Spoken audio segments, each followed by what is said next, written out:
And well, actually today she's on vacation today, but yesterday she was planning to come. Yeah, I know. She, so it's not like she's right. Like I get them all. She's cool. I mean, it's the feedback. Yeah. No. We're just wondering if they have. And that's the thing. Okay. Good morning, everybody. If I can have everybody. Hi. Good morning. Good morning. Morning. Good morning. One more time. Good morning. Good morning. Hey, we gotta wake up, right?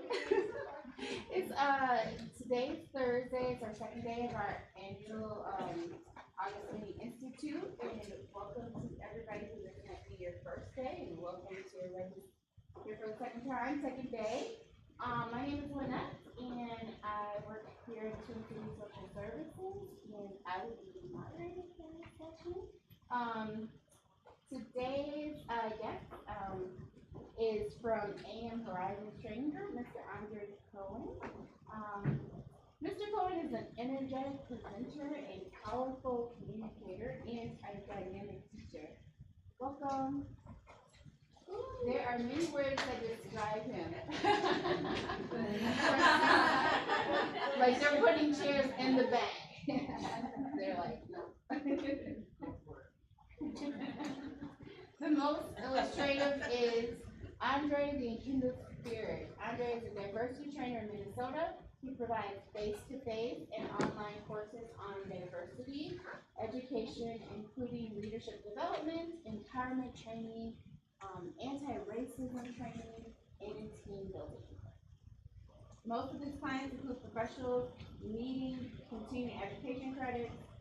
His weekly blog includes ideas for controlling, removing, and fighting discrimination. Coen also offers one-on-one training and coaching, and I did this totally backwards, but we can welcome Mr. Koen. But I have one more thing to say. No, it's all good. Just a couple housekeeping notes, which I should have started with. I got super excited. So, refreshments are here in the back for those who haven't noticed already. Restrooms are directly behind us, women and men's, as well as our water fountains. Let's see, if you need CEUs, there will be a attendance sheet that will go around. Please indicate whether you need those or not.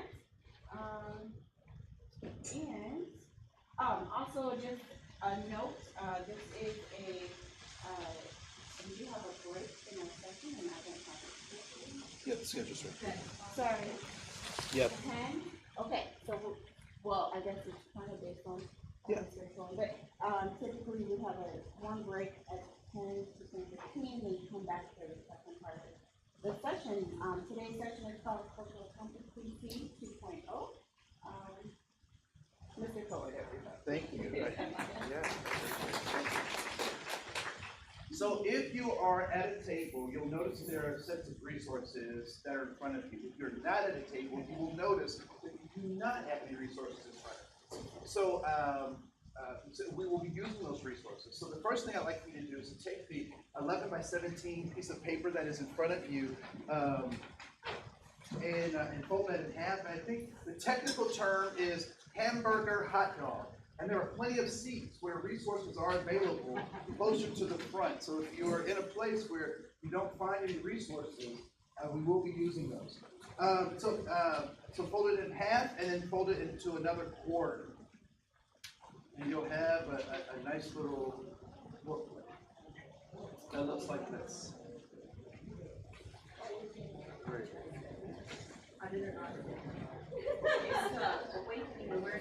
Yeah, this is awakeness, awareness exercise, right? Good morning, how are you? So that's the first thing. The second thing is that there are, at the end of the table, there are a set of cards. And what I'd like to do is just kind of start our conversation off with using those cards. So there are a number of ways that you can use them at your long tables. One way is to pass out a card to everyone, or just have people select a card. And But what I want to happen is I want you to use those cards as our starting conversation piece. All right? Use that card as our starting conversation piece, and then that will lead us into some other pieces of discussion. So I'm going to give about 10 minutes to kind of go through those cards, however you see fit, whether you, that's okay. However you see fit to use those cards, but I would encourage you to use those as a piece of conversation. All right? So you have 10 minutes to kind of go through those cards starting now. So you can get in small groups, clusters, whatever is most comfortable. All right?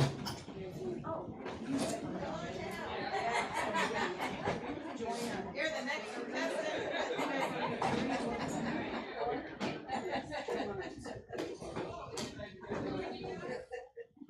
Yeah,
in America right now, I mean,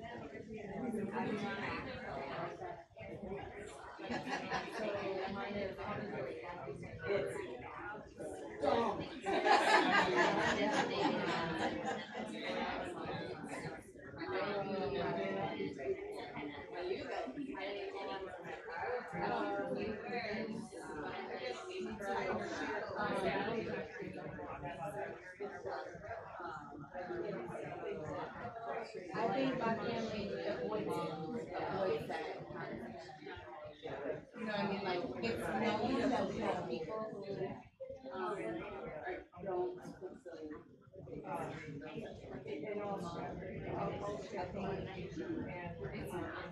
It's known. You know what I mean? I know it's our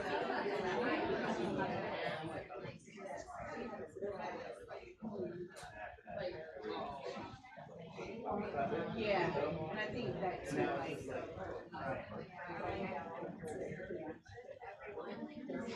some of our family like yeah, definitely. Others. No, what is your say? What is considered probably frustrating too.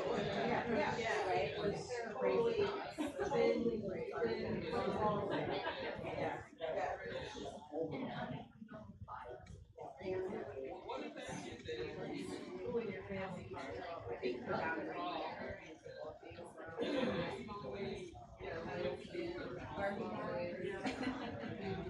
Right?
I know, I just, see what they're gonna say, so I just don't say anything, because I'd rather not argue. Unless it's absolutely necessary.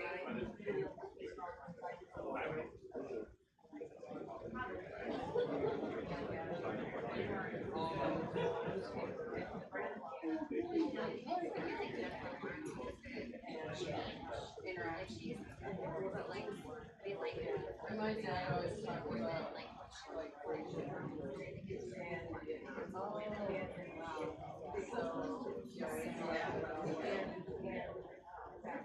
whether it was in the celebration,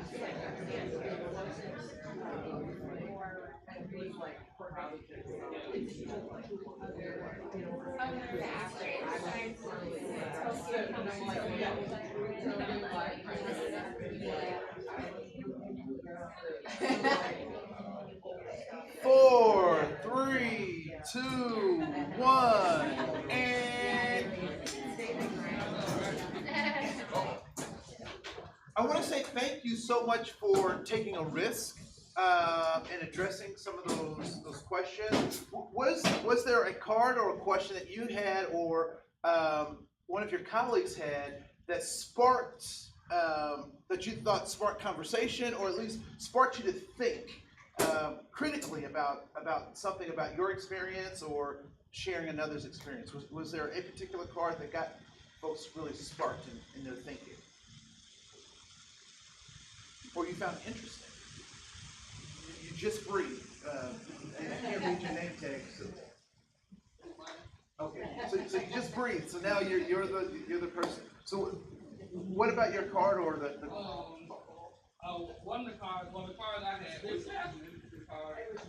Oh yeah, in your family talking about racial issues.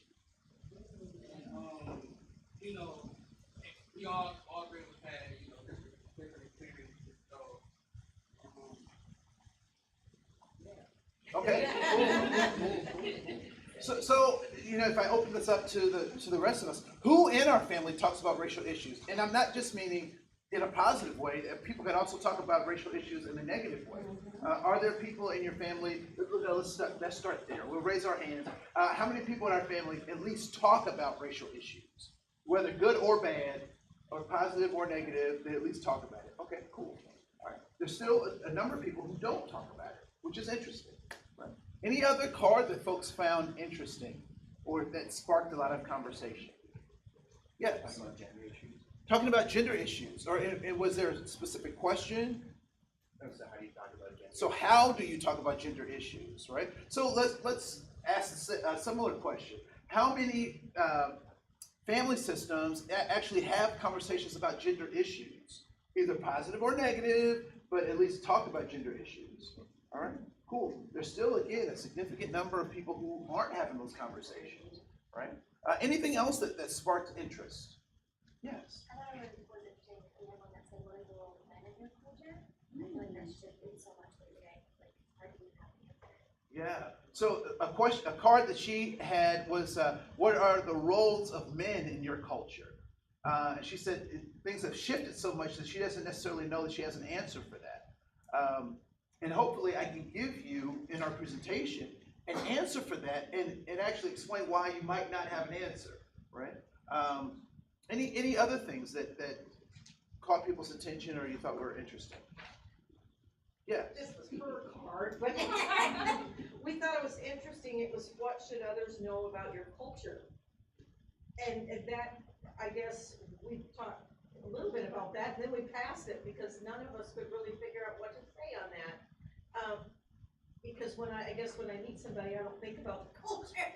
Okay. To ask them anything or Okay. expect them to ask, unless they have a foreign language that, you're having trouble understanding them or something. Right. So I'm going to ask a very poignant question because you jumped out there, right? So you took a risk. So Okay. Do you have a culture? Actually, I was adopted, so I just actually found out a year ago what my culture really was, or is. So before you found, because you knew you were adopted at some point, right? So before you found this, and I'm assuming you're talking about a biological connection, right? But did you have culture before you had that biological connection? Before you knew about that biological connection? To a point, yeah. I guess I never really gave it that much thought. Huh. So the terms that I use for the work that I do is the terms that the industry uses, right? So I am called a diversity trainer, right? Somebody asked me a very important question. They said, what do you train people to do? And I couldn't answer the question because I didn't have an answer for what the industry says I'm supposed to, I'm training people to do what, right? You go to CPR training, you learn how to do, you resuscitate folks and, whatnot, or you go to girls or Boy Scouts that teach you how to do knots, right? So I had to ask myself, what am I training people to do? And it came to me. I'm training people to think. So in our session today, if you find things that you agree with, great, right? Things that stand out for you, you go, you know what? I agree with this guy on this thing. Great. If you find things that you don't agree with, that's great too. Because ultimately what I want you to do is think. Because what is happening in our world right now is very problematic because they don't want us to think.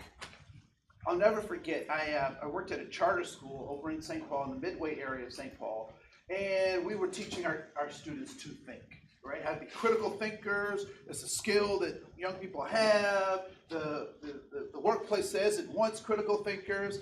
And so we would prepare our students for all this stuff, and then we give them jobs in the community. And one of the places that we get our students jobs was at the Target on University and Hamlin, right? Or right over that way, right? So our students go there, and they're now critical thinkers.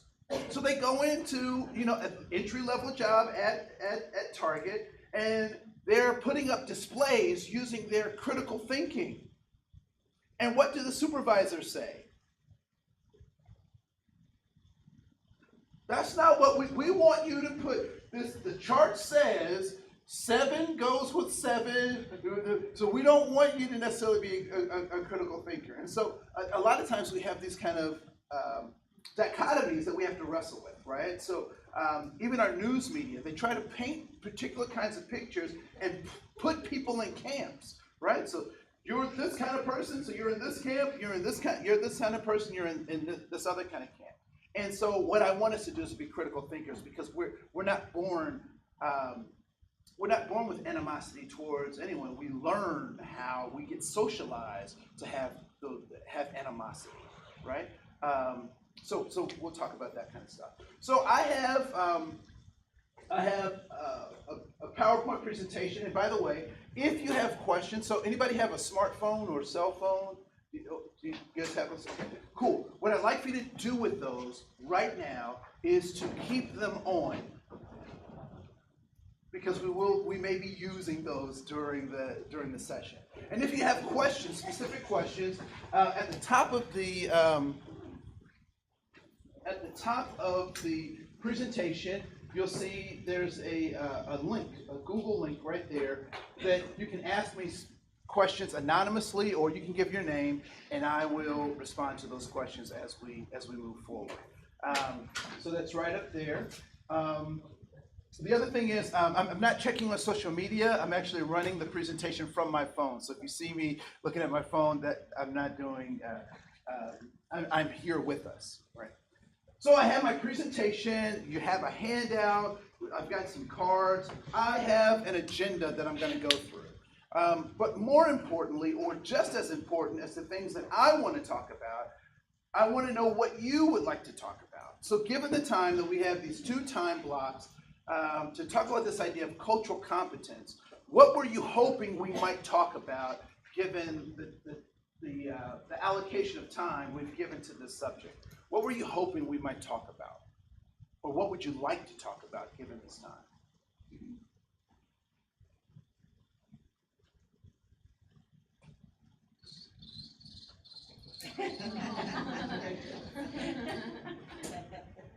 Anything in particular you were hoping we would talk about, or you would like to talk about? Yes. Culturally sensitive. All right.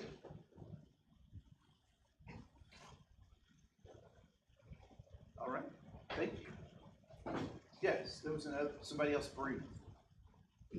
Yes. I don't know how to frame that question, but I guess when we're working with participants in our programs and something occurs in a current event, like a police shooting comes to mind, just what are some things that we can do to help support other people or participants or our coworkers who might be affected by those current events differently than me speaking for myself? Like, I might not be affected in the same way as someone else, and how can I help support them? Yeah, so how do you support people who have experienced either some kind of psychological trauma or dealing with secondary or residual kind of traumatic events in the broader community? Okay, cool. Anything else? That was my thought as well, exactly what she said. And just maybe a little bit more into like the trauma. Okay. And maybe even like historical trauma. Okay. What that might look like for us with, yes, our clients, but also like our coworkers maybe experiencing that, or let's see, there's another word I'm thinking of, but All right, cool. I appreciate that. Can you do me a favor? Can you just read the top of that? What's that word? Trauma. Right? So in my notes, preparing for today, for whatever reason, I wrote trauma. So we will be spending some time talking about trauma. Thank you so much for and the many and how culture plays into that, right? So we'll talk about that. Yes. I don't know how to word this, so Yes, maybe please. not wrong. I have a group of clients in one area that I'm starting to see a lot of that are African American that are coming out of Chicago. Mm-hmm. And they're generations of families who they're just, like they're in a spiral. They're living off of the system and they don't know any other way. If there's a way, I mean, I know I can't fix things, but is there anything that I can, or that a person could do to try and help them break that cycle? Yeah, well, yeah, so I'll address that, right? And I know it's not just African American, Right. but that's the population that I am working with, that I wanna help, and I don't know how. Okay, cool.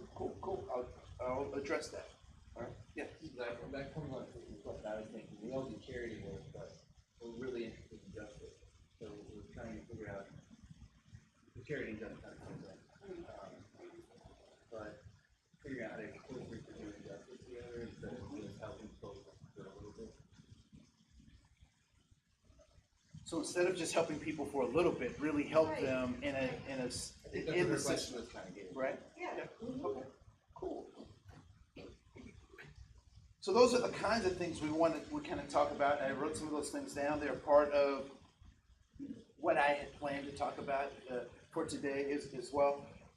Are there some things that you were hoping we would not talk about? Like if I hear this thing one more time, my head's gonna explode. I'm walking out of this room. Anything that you're tired of hearing about or you don't want to talk about? What's that? Kim Kardashian. I will tell you, she will not be in my presentation. All right. Nothing personal. It's just not my thing. Anything else that folks are like, you know what? Don't want to hear it. Game on. All right, let's go, player one. All right, so in your handout, if you can just grab your handouts real quick. And you'll see there's a number 1, number 2, a number 3, and a number 4. I'm going to go to number 3. And what I'd like you to do is you'll see that there are 5 gray circles. 1, 2, 3, 4, 5. What I want you to do is to put one thing that you value or that is important to you in each one of those circles. All right, so so there are 5 circles, one thing that you value or that is important to you in each one of those circles. So it could be a person, a significant other, a partner, or a child, a grandchild. It could be a place like Belize or Bemidji. It could be a thing like a motorcycle or a cabin home. It could be a concept like justice or freedom. One thing that you value in each one of those circles.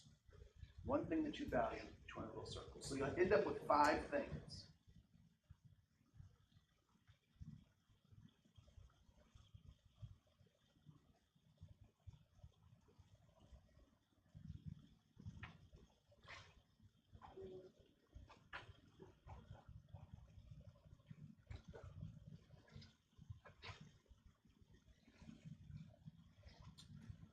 All right. Looks like most people have 4, if not all 5. I won't pressure you at all. So, but I'd like to move to the next part of this. What I'd like you to do is we're going to play a game. And the game is very simple. What I want you to do is I want you to walk around the room and find people who have something similar to what you have on your paper, or they might have something exactly like you have it on your paper. And once you find those individuals, I want them to put their initials next to the thing that is either most similar to what you have or is exactly like what you have. All right? You have 90 seconds to do this starting now.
Seconds.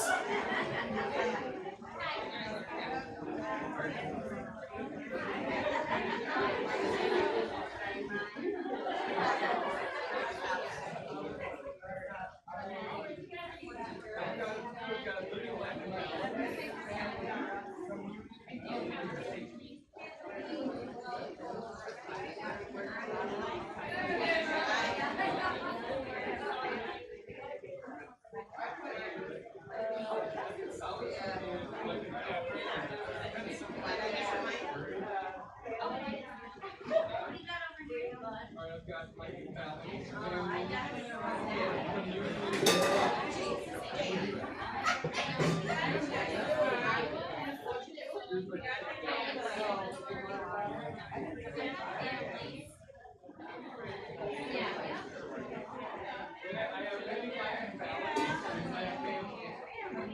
45 seconds.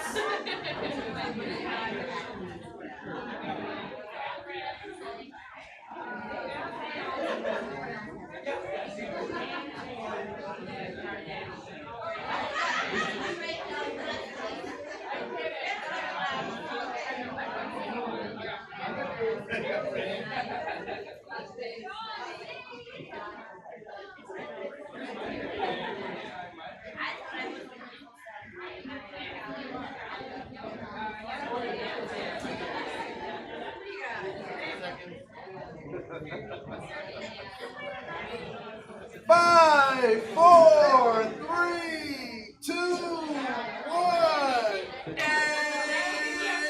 Like my master. So I have facilitator time, much like bar time, right? So it's whatever whatever you want. Great. So tally up your signatures as people are. Me too. No way. Duplicates count.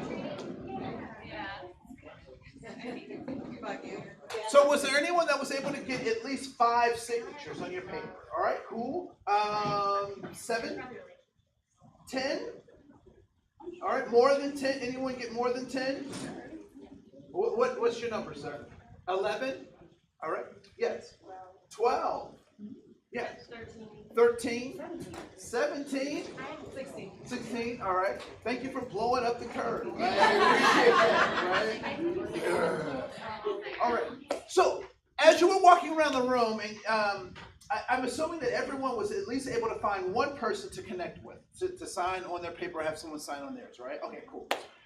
As you were walking around the room, and you looked at other people's papers, were there things on their papers that you were like, oh man, I should have wrote that down. Why didn't I think about that? What kinds of things were those that you saw in other people's papers that you were like, I should have wrote that down? Love. Yeah. All right. Love. Yes. Time. I thought serving was a really good. Serving. You saw that on someone else's paper. Music. Oh, Yeah. Oh yeah. That small town Illinois is coming out. So cool. So we're able to make those connections, right? Were there things that were more difficult to find somebody to sign for, or is actually still blank that you didn't get anyone to sign on? Is there anything like that that was more difficult to find people to sign on, or may still even be blank? What were one of those things? I have peace. Yeah, peace. Okay. So please raise your hand if you value peace, even if you didn't write it on your paper, but you value peace. All right? Yes. Coffee. That's what I'm talking about, right? So I have a new thing on my Instagram. I put black plus coffee equals woke. Right. And you can take that all sorts of different kinds of ways. All right. Yes. Loyalty. Loyalty. Raise your hand if you value loyalty, right? Raise your hand if you value coffee, right? Yeah. One more. Yes. Honesty. Raise your hand if you value honesty, even if it wasn't written in your paper. All right, cool. So what do you think was the point of this particular activity? Like, why would I have us engage in this particular activity?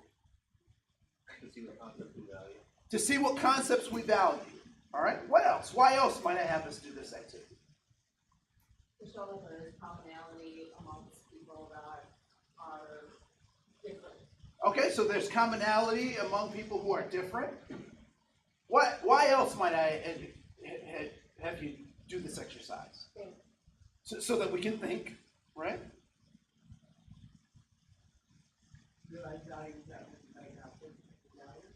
To realize that there are values that we might not think that we value, but we actually do value those things.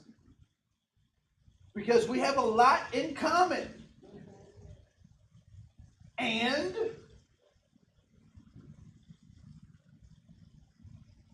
we have a lot of differences as well. So oftentimes when I've attended, when I've sat in those seats that you're sitting in years ago, I would really hear people talk about one dimension or the other. But not very often would I hear them talk about both simultaneously, right? So if you could, just somewhere, either on your paper or in your notes, I want you to write down this definition of diversity. That it is our recognition of our commonalities and our differences, right? So it's the recognition of both our commonalities and our differences. And that becomes an important concept because when we try to understand someone else, if we don't understand that there is this balance between those two things, then we get confused by our own interpretation of their behaviors and their actions, right? So the universality of human beings. Please raise your hand if you've ever been hungry. Whatever scale you use to say what hungry was, been hungry, right? Yeah, most of us have been hungry. Some of us look hangry right now, right? You know? So no, we've all been hungry, right? Please raise your hand if you've ever had your heart broken, right? You've ever had your heart broken, right? So no, most of us can say we've had our hearts broken. Raise your hand if you've been the heartbreaker. No. So we have this universality of our human experiences, right? But what I would like to offer you is that the context that those things happen in really determine our methods for how we receive them or how we expect to receive them, right? Love and relationships in one culture may be very different in another culture, right? So I remember I was in North Africa, I was in Egypt, and I saw something that was very interesting and very unique to kind of Arab cultures. And there were men that were holding hands. There were men that were walking arm in arm. There were men that were kissing each other, right? In our context, it would mean something different than what was happening in that context, right? So we have to recognize that context is everything. Context is everything. And so if we understand the context, if we understand where people are coming from, then we can understand some of their behaviors. Context is extremely important. So, my wife is American Indian, Native. She's a Assiniboine Sioux from Montana, and so in our friendship communities we have folks who are woke, and then we have folks who are on a dimmer switch. Right, so varying degrees of being woke, right? And so one of our friends came to my wife because she was having some kind of party or gathering, and wanted my wife to make something for her. And so she came to my wife and she said, "Can you make me some of that Indian bread?" And so my wife, just kind of gently smiles, and she said, "You mean fry bread?" And she was like, "Yeah, that Indian fry bread. Can you make me some of that Indian fry bread?" Now, has anyone ever had fry bread? Right? Okay. Anyone know? Okay, cool. So, and so my wife, she kind of smiles because it's kind of a family thing, and so I don't know. She must have been feeling edgy this day because she confronted the person about this. She said, that's not Indian bread, right? And the person was confused. She was like, "What do you mean?" She said, "That's not cultural to Native Americans." And she was like, "What? Those are the only people I see make it." And she said, "That may be true, but it's not Indian. It is not Native American. It is not indigenous." And the woman was just like really confused because that's all she's seen, those are the only people who make that kind of bread, which means that this person really hasn't gotten out a whole lot because there are lots of other people who make the same kind of bread. Long story short, so my wife says, that's not cultural, that's situational. Now, I told you I want folks to think, right? So the person was, on the dimmer switch, and on the lower end of the dimmer switch, and so, this was just perplexing to them because this is all they know. My wife said, I want you to know that, yes, American Indians make that bread, but do you know why they make that bread? And the woman, the person said, no, I guess I hadn't really thought about it. And my wife said, context, right? Context. Did you know soul food is not cultural? It's situational. That has become culture, right? So the commodity boxes that the government used to give Native people on their reservations, they would use those commodities as best they could, and one of those ways was to make this fried bread in a pan, right? And then they would blah, blah, blah. But what do we know about commodity stuff? High in calories, right? What do we know about what does bread do? Bread turns into sugars, right?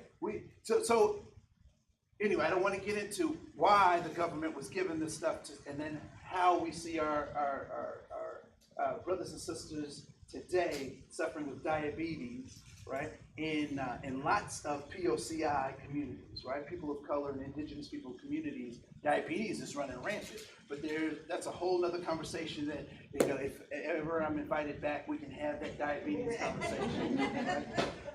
So I'm going to move on, so I will be invited back. So context is extremely important, right? Context is everything. If I don't understand the context, then I have a difficult time understanding who I am and how I'm supposed to interact with the world, right? So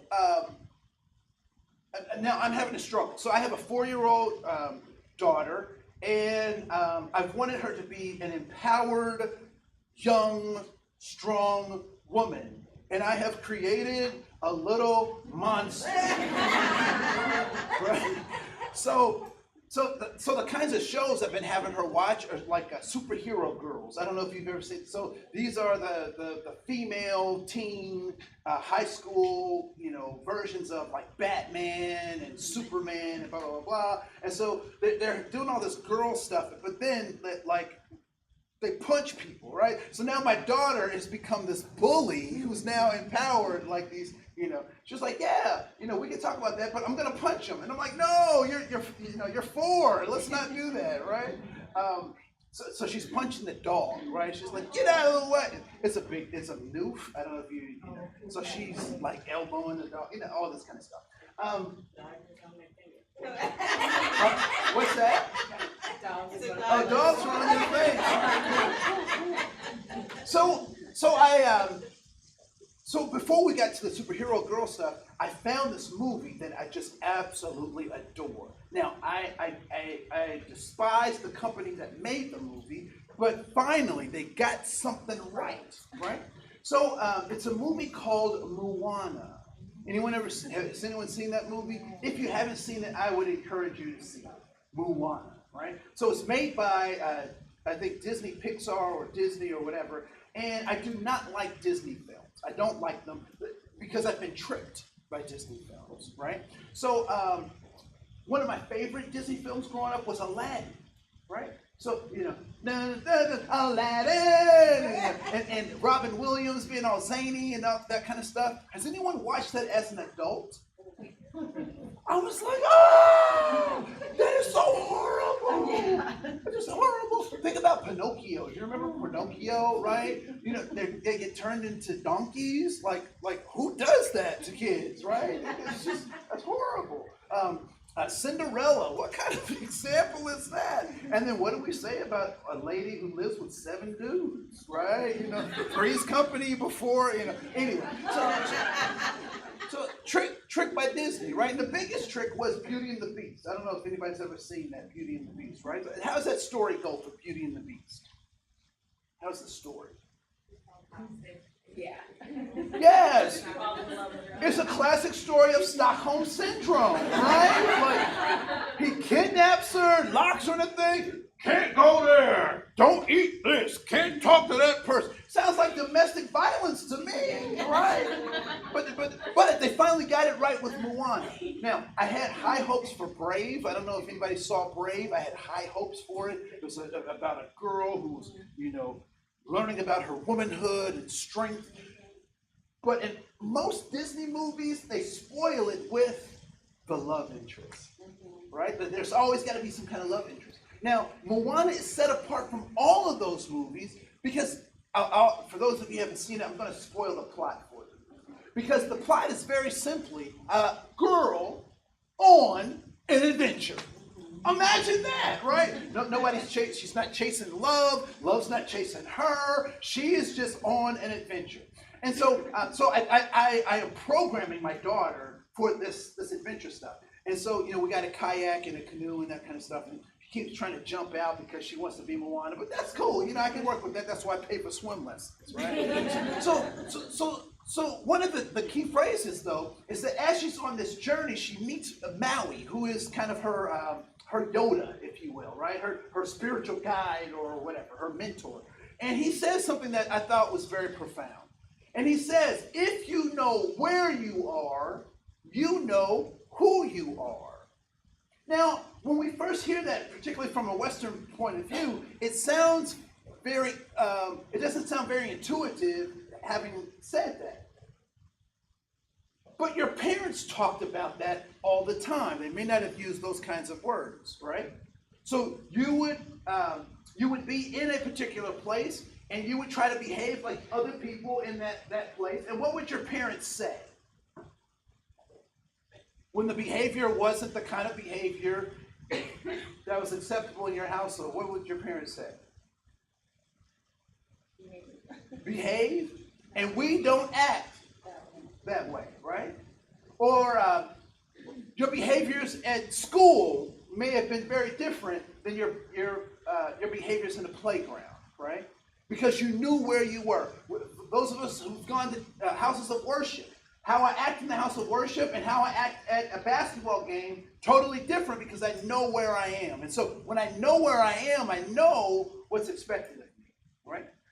One of the things that happens with a number of our clients is that they've been seduced. They've been seduced by this YOLO, right? You only live once. Do your thing. Keep it real. Anybody ever heard somebody say, keep it real? I'm going to keep it real. The problem is, I can't keep it real everywhere I go because everybody can't handle my realness, right? So I have to be mindful of where I am. So this is a map of the United States, right? And this is the results of the 2016 election. And where President Donald J. Trump was victorious, right? I want to share with you that there's a gambit being run on us. There's a gambit being run on us. But there's a certain way we're supposed to think about this thing, and I want us to think critically so that we can find another way to look at what this says, right? So when we look at this map, particularly the big map, what does that suggest to us? Or what is the narrative that's been given to us, or the way we're supposed to think about what this means? Liberals versus conservatives. What else? Democrats versus Republicans, right? Now, I find it very interesting that they've chosen the colors blue and the colors red, because when I grew up in my neighborhood, I was always taught that red and blue were bad things to be. Because when one gang was red and the other one was blue, all of a sudden it was so horrible. But we don't mind using that to talk about these political parties to create what the kids would call ops. Create ops, right? So I hope I put the next map in here. Yeah. So I want you to note something, right? So on this map, Minnesota shows up as what? What color? Blue, which might suggest that it is what? What's that? That it's a gang? Okay. Yep. So we have that gang metaphor thing going on, right? Simultaneously, it would suggest that Minnesota voted Democratic or liberal, right? So, and if we just fall for the story, then we miss a truer narrative that can actually be helpful to us. So here is that same election by county. The same election by county. If we're not critical in our thinking, we'll fall for the narrative that's been presented. And so I want us to be critical in our thinking. So what do you notice about the state of Minnesota, county by county? Yes. The largest center of the population voted for the So the largest population centers, Rochester, 7-county metro, Iron Range, Duluth, voted for so-called Democrats, right? So-called liberals, right? And the rest is what? Okay. What's the lesson? What's the true story?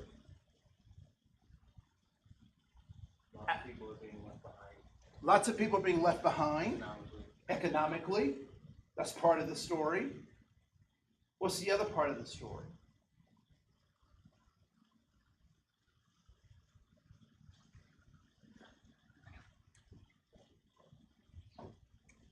What do I have to practice if I live here? I have to practice working, interacting with, communicating, engaging diversity of all sorts and all categories of diversity, right? I have to practice that. Why? It's a necessity because I can't necessarily not do it and be productive, right? The same with the Iron Range. And why Rochester? Mayo Clinic, international interactions, right? So there are lots of people who have to do that for their own livelihood. What about this?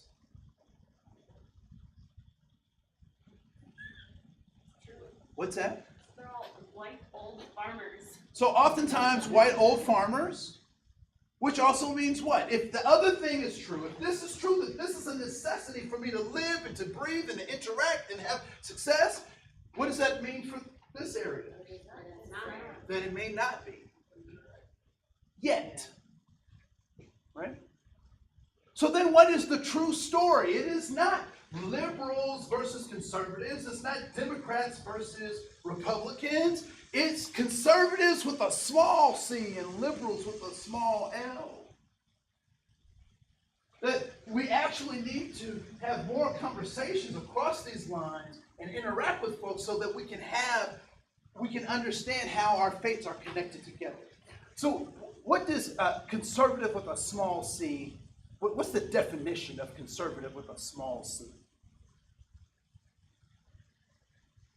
You can look it up. You use Wikipedia, Google, what does conservative with a small c mean?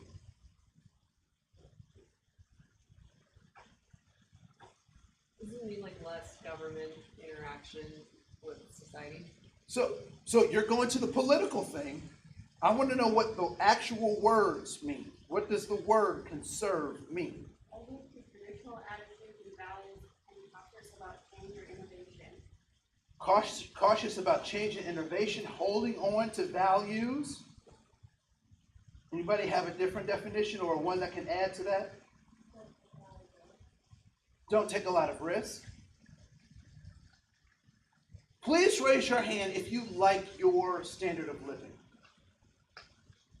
I mean, you always can want more because that's American, right? But for the most part, you're pretty comfortable where you are, right?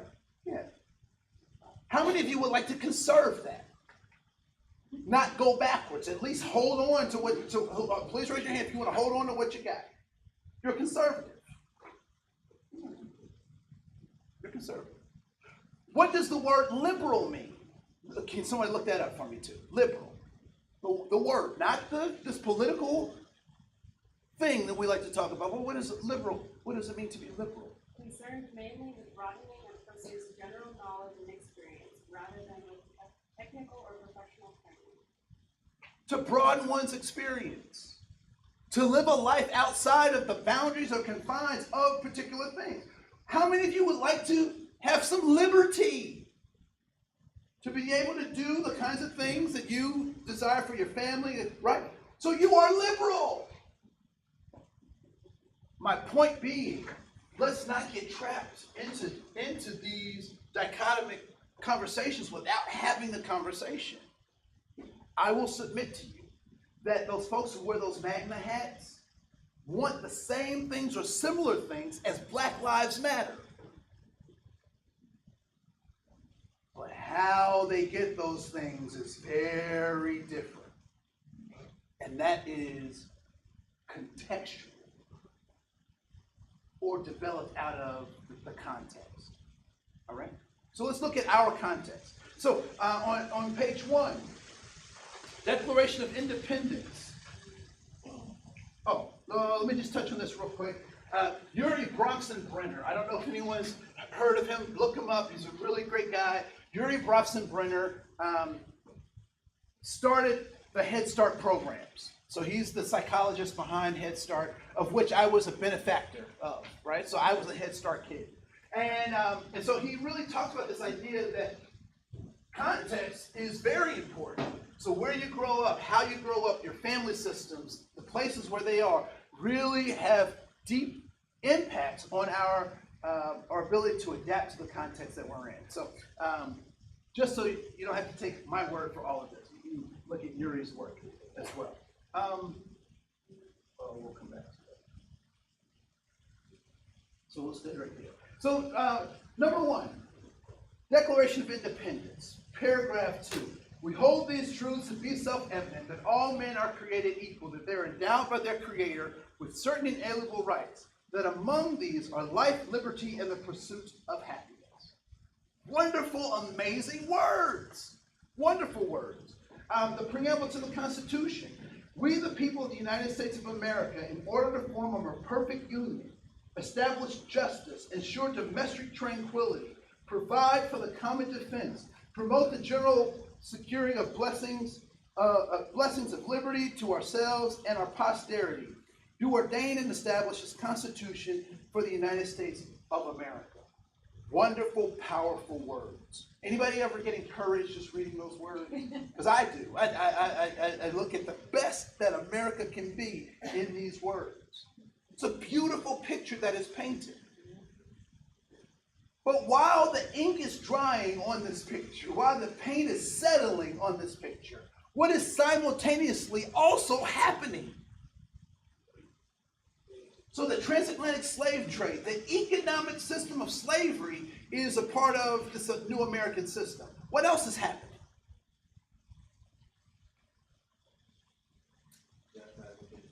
The genocide of indigenous people is also happening, right? Now, these words are some very powerful, important words, but the picture that they painted left people out. And so indigenous people were some of the people that were left out, right? But those people trapped in the economic system of slavery were left out of this picture. Who else is left out of this picture? What's that? Women are left out of this picture. Who else is left out? Anybody who doesn't fit the stereotype or the typecast of this, the cast of this group, right? And so what was the cast for this group? Who was eligible to get all of these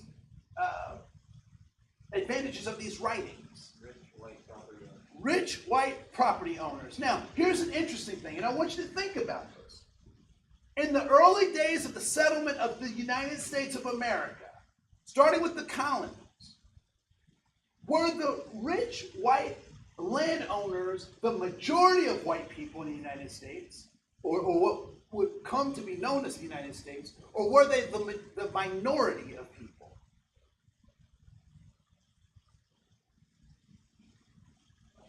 they in fact were the minority, right? And so it's very interesting that lots of white people fall into some traps that think that everything that is for white people is for all white people. And that's not true. It's only for some white people. The example that I like to use is my white kids from Frogtown, right? So my white kids from Frogtown, John Kerry's, former Secretary of State John Kerry, his kids, like white kids from Frogtown, head to head. Oh, no. Here's a good one. Here's a really good one, right? So, do you guys hear the story about the kid that was in a gang and he drove the getaway car and they went to shoot up some folks, and so there are 3 kids. 2 were African American, 1 was a white kid. They were all in this gang together, right? Sworn in, tatted, living the life. He happened to drive like a Mercedes, right? So that was the getaway car for their activity. I'm not sure what he was thinking, but and the young man, they go to jail for shooting this thing for this guy. He's driving the getaway car. He gets away scot-free because they said he just has a fascination with gangs. He wasn't in a gang. He just had a fascination with gangs, right? And so he gets off while these other cats have to do whatever. So there are people who are left out of this picture, right? And so if you could somewhere on your handout write this definition of social justice. That social justice is actually getting people back in the picture. The social justice is not some kind of leftist or conservative, political tool, but it's actually trying to provide people everything that these great words say. It's getting people back into the picture. So I grew up in the 70s and 80s, and we would always take family photos around holiday time, right? And it didn't matter which holiday, right? We take them, whatever.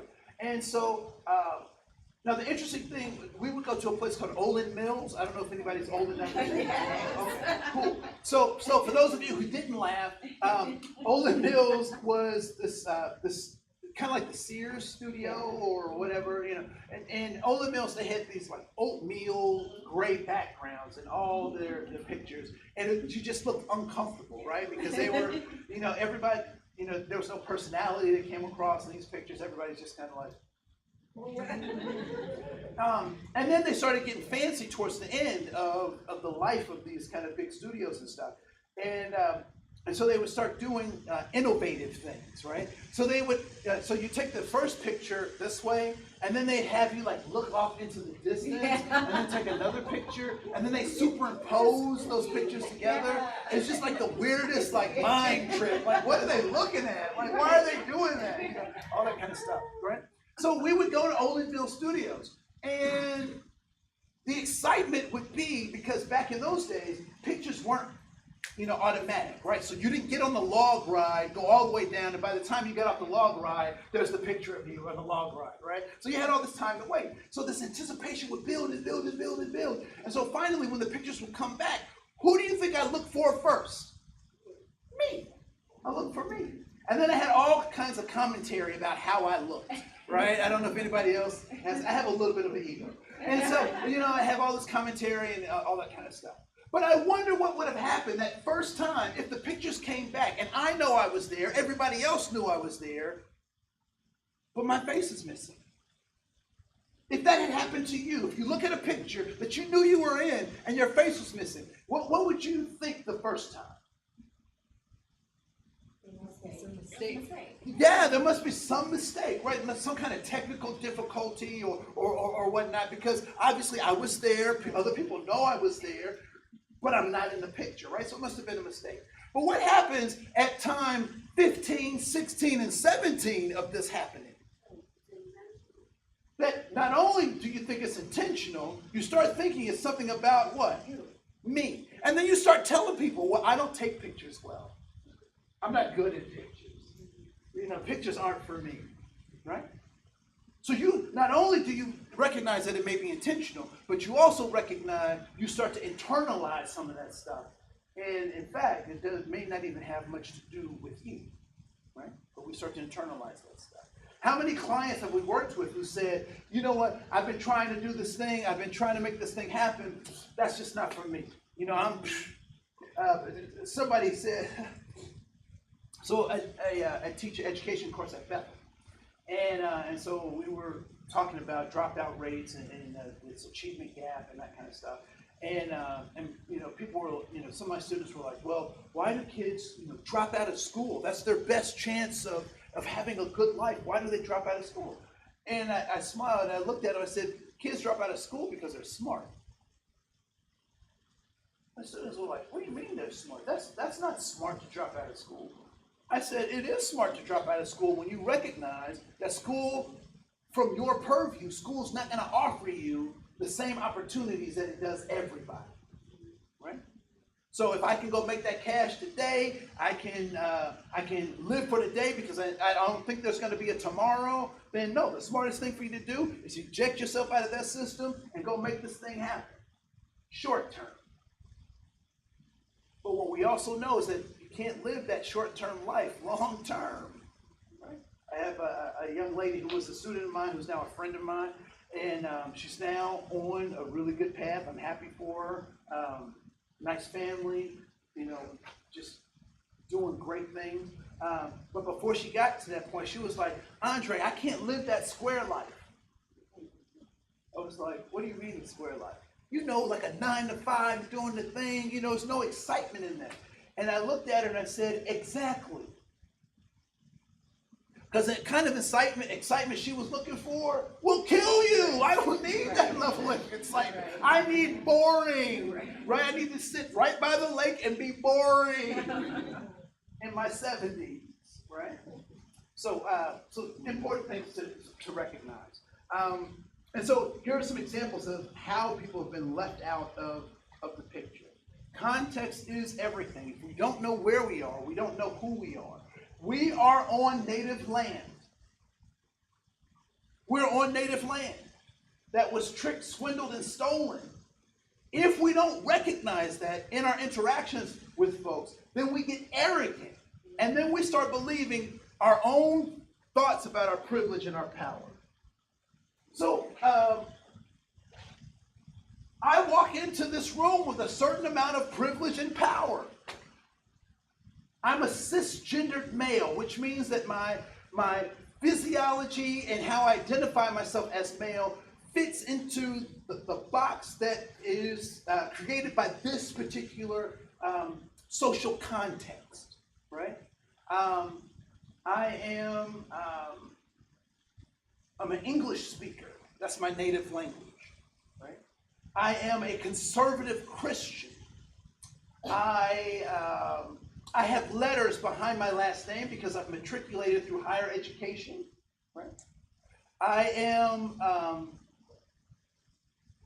lower, middle class, and upper lower class, right? So I'm in that kind of working class kind of system. I don't have a felony. I'm 6'2". I'm mildly attractive and extremely humble. Right? Just ask me about how humble I am. Right? So all of those things give me power and privilege in particular contexts. Right? And the reason I'm bringing that up is so that I can be aware of my power and privilege, because if I'm not aware of it, then it can become a weapon that I use against other people. Why aren't you able to do what I've been able to do? Well, maybe they don't have the same power and privilege that you have, that you've either earned or has been given to you. Many of the things that I talked about in terms of my power and privilege are some of those are things that I've earned. The majority of those things are things that I had nothing to do with, that I just reap the benefits of. Okay? So if we don't recognize our power and privilege, then we can use it as a weapon against someone else.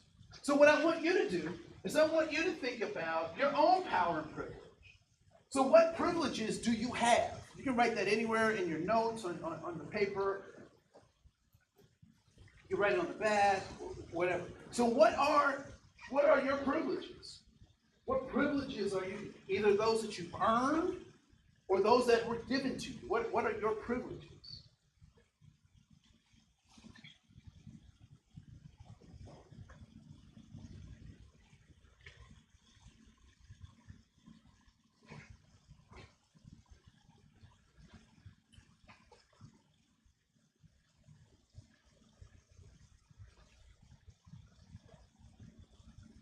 What are some of your privileges?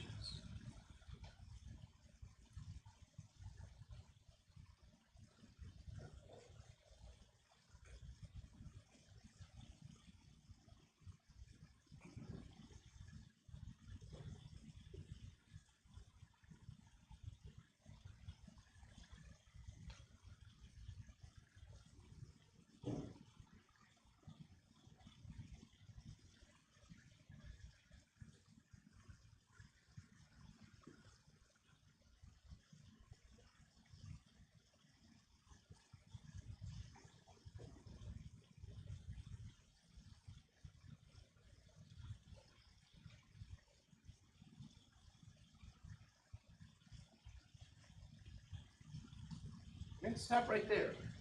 I want you to think about this next question. Where or how can your privilege turn into power? So the way that I like to define power is the ability to get things done, right? So does your privilege afford you ways that you can get things done, that you can have power?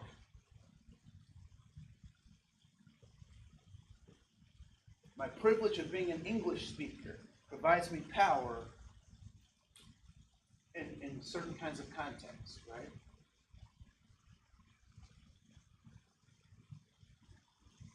Being black, being a male provides me those privileges, the privileges associated that allow me to get certain kinds of things done.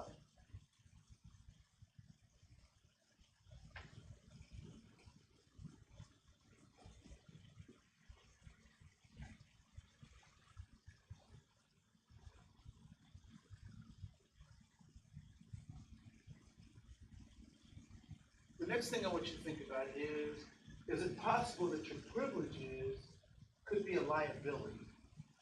So where could your privilege, the thing that you think you have, that you earned, or the power that you have, when can that be a liability? Or where can that be a liability? Are there situations where being an English speaker is not an advantage for me?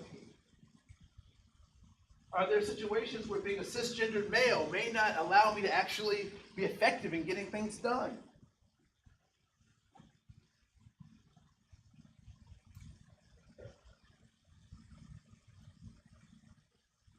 Where is your privilege?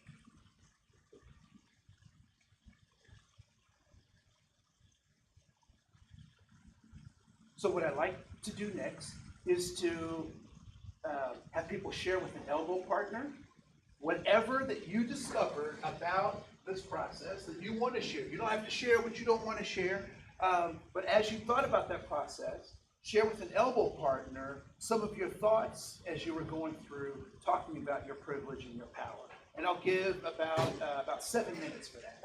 All right, and then at 10 o'clock we'll take our break.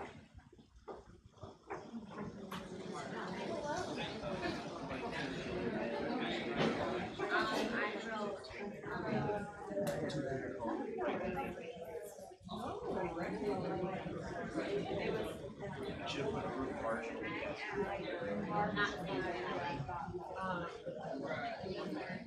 Yeah, that's interesting. Like one of the first things I thought about.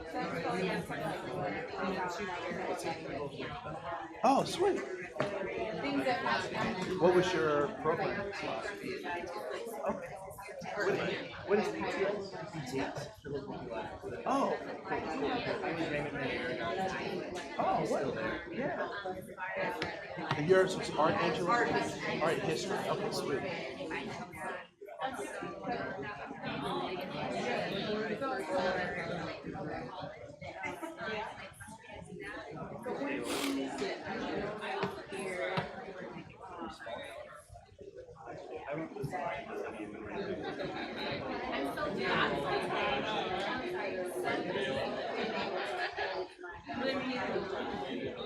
I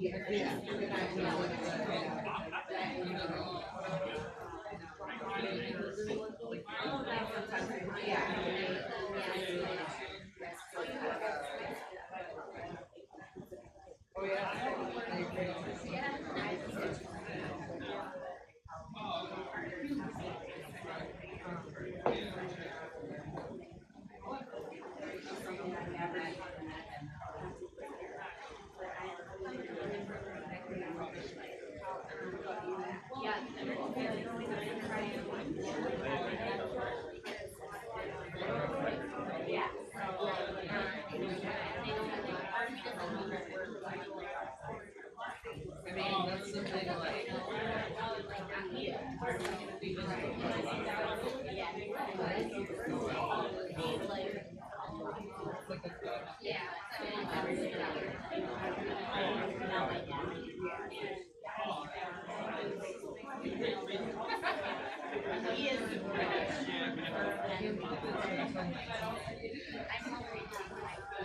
Oh.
Four, three, two, one, and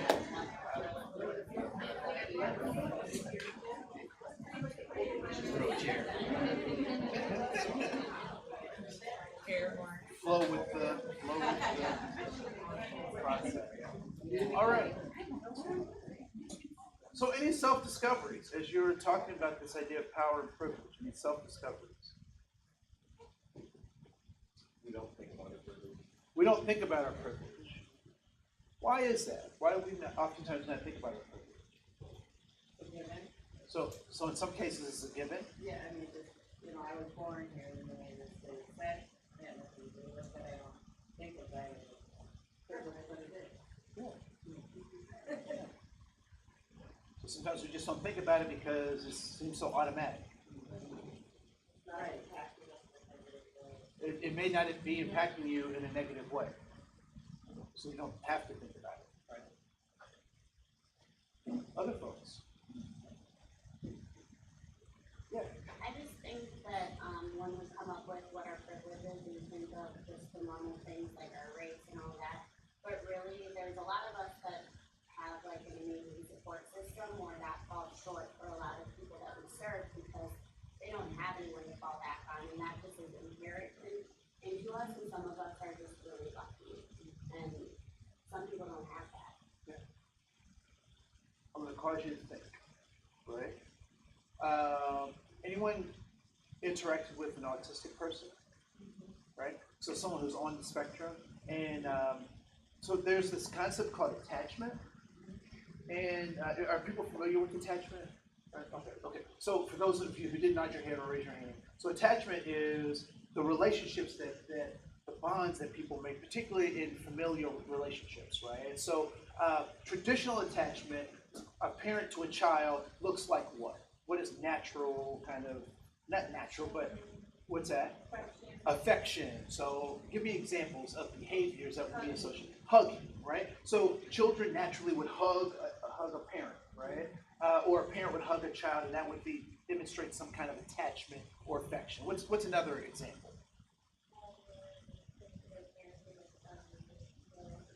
So in an unfamiliar situation, kid hides behind parent, clings to parent, that kind of stuff, right? Attachment, right?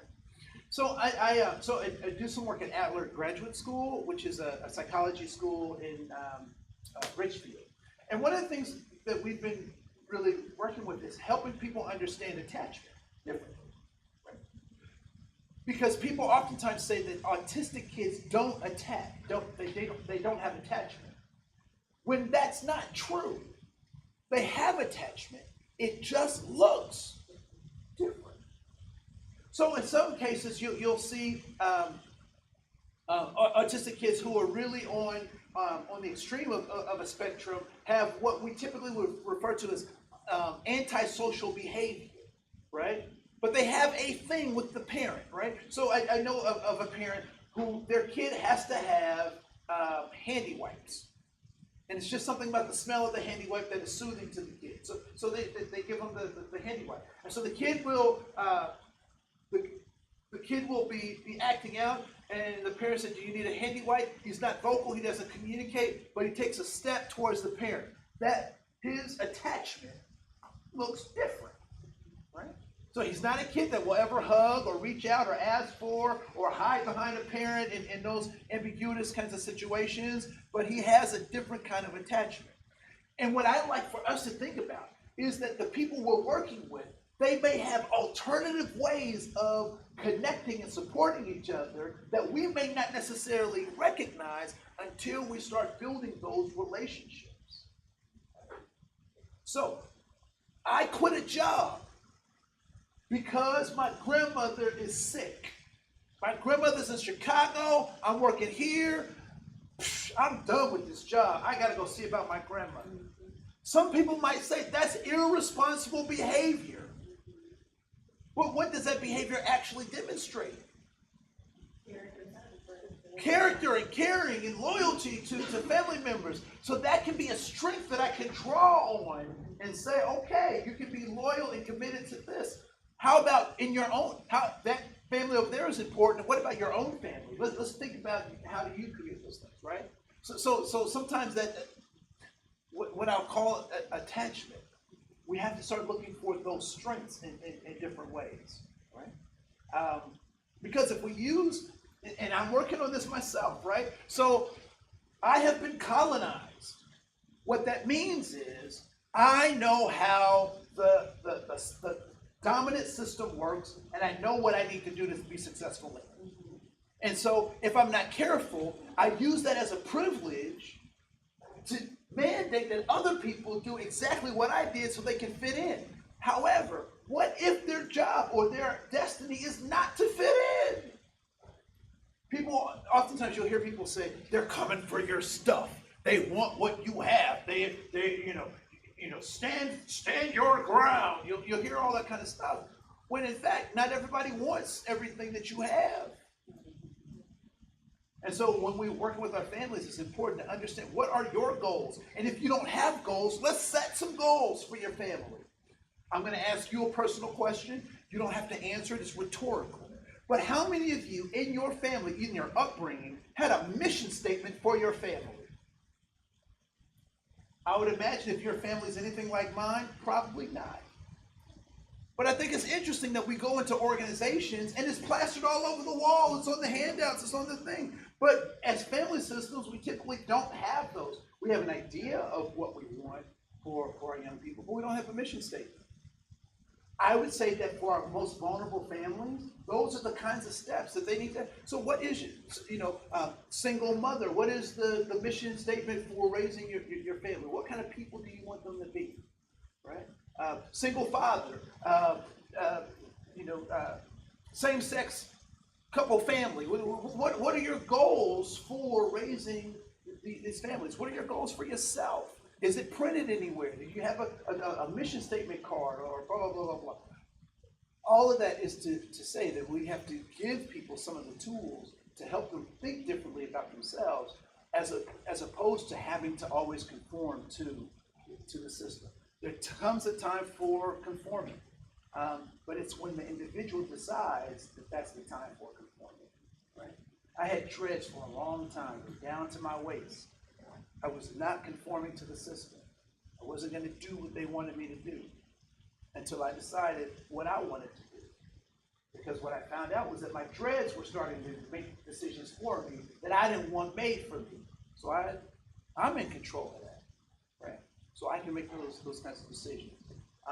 So we'll talk about a little more of that right after the break, all right? So how long is the break? 15 minutes? All right. So I'll see you back in 15 minutes. All right? So.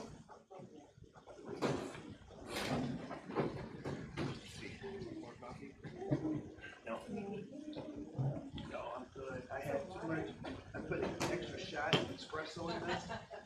So so I'm a little, I don't know if you can hear me. Vibrate. Yeah, no.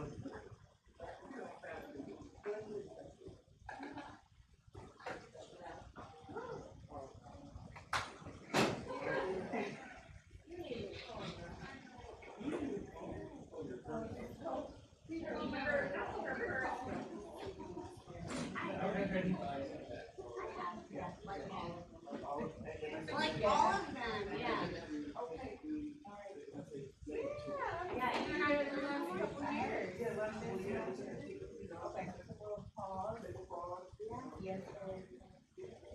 Yeah, I've been Andre. I'm a fan.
I like what you said about, I've never heard it before, about,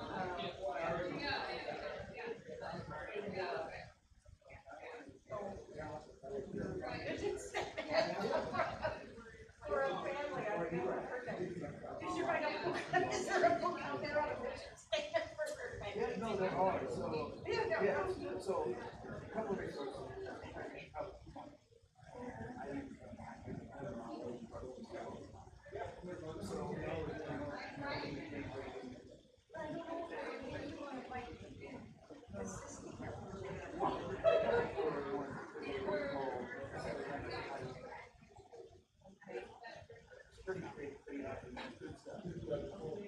Another one called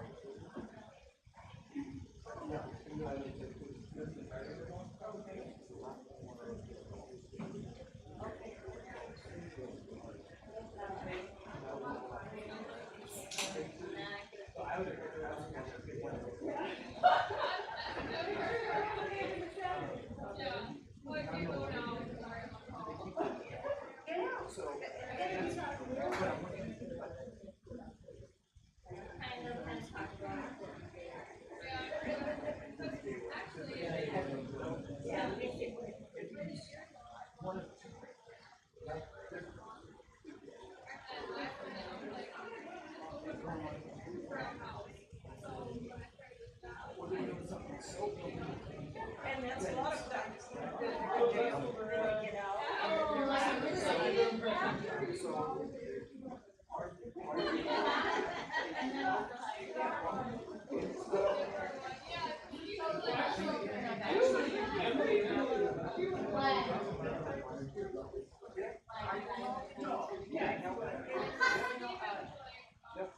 I'm doing all the right things, but you just have to, you never know. Again, when I certain things that I was doing, I wanted to do that. And it took me back.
Everybody smart, everybody walked out.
What do you think so far? Are we making sense? So what do you teach about? Educational equity. So I teach the education part. So like pre-service teachers going in. The class is designed to try to close that achievement gap. So really getting them to critically think about how to close that gap. Yeah. How's Bethel doing? Or university overall? Having some struggles. Yeah. They so you remember the Snoop Dogg incident? Yeah. Right. I think they underestimated the impact that would have on donors. Really? That's, no, I can see it. I mean, what is it? It's only 9% people call it right now. When I was there, it was 5. Yeah.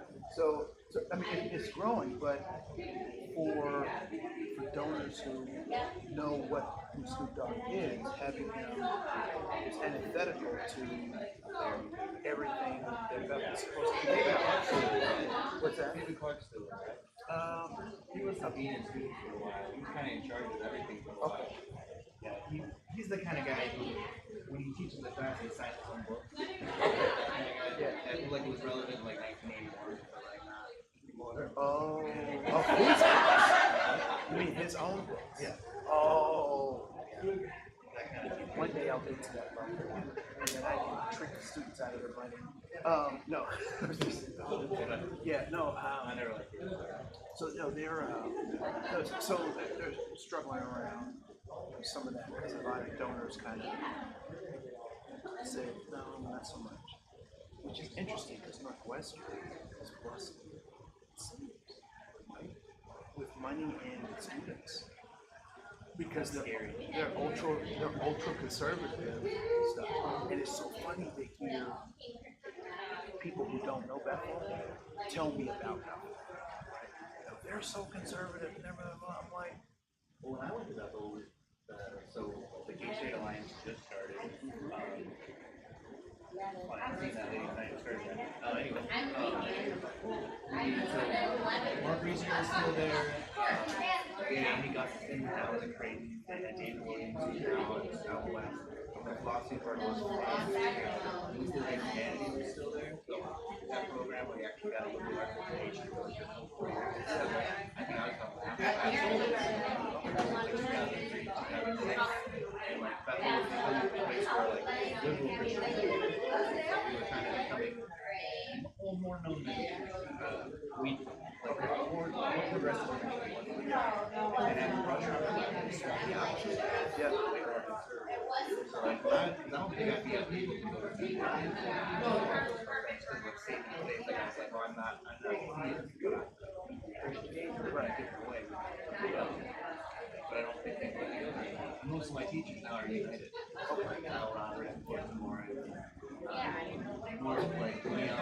I think people in the Netherlands like moved on because that became a lot more conservative. but even in its conservative, it's still liberal, right? In terms of compared to Northwestern, right? So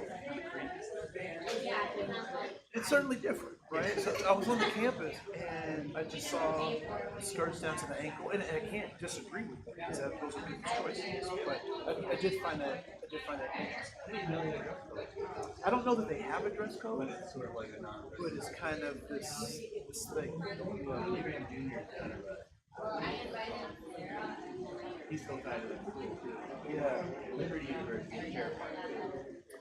Yeah, it's That meme with Jesus where the kid reads the Bible and she's carefully with her a lot of people. Really big time to take that seriously. yeah. Yeah, no, I don't know, I think our faith is at an interesting crossroads. That we like to pick and choose what Jesus says and not. Evangelicals and workers don't believe white evangelical. And I think it shows us the vacuousness of the spirituality. There's an article that I just read. I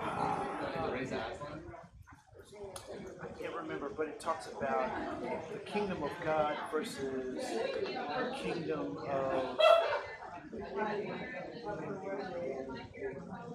of God versus the kingdom of man or whatever. But it talks about how I have it saved in my Bethel stuff, so I usually go to it so I don't have to remember. But the article talks about how the kingdom metaphor has been usurped out of the church and supplanted with this. He wrote this a version of Christianity in the early 80s. He talks about that very idea of Christianity from basically radical stuff is subverted so radical message and used by other people. Yeah, so people now, like right now in the US, 80% of Christians, most of what they carry is Jesus from the major faith has no change. It's just a matter of identity, not a matter of so I think it's hard for people that have easily held traditions to believe that are rooted in spiritual Christianity and mystical or spiritual scripture.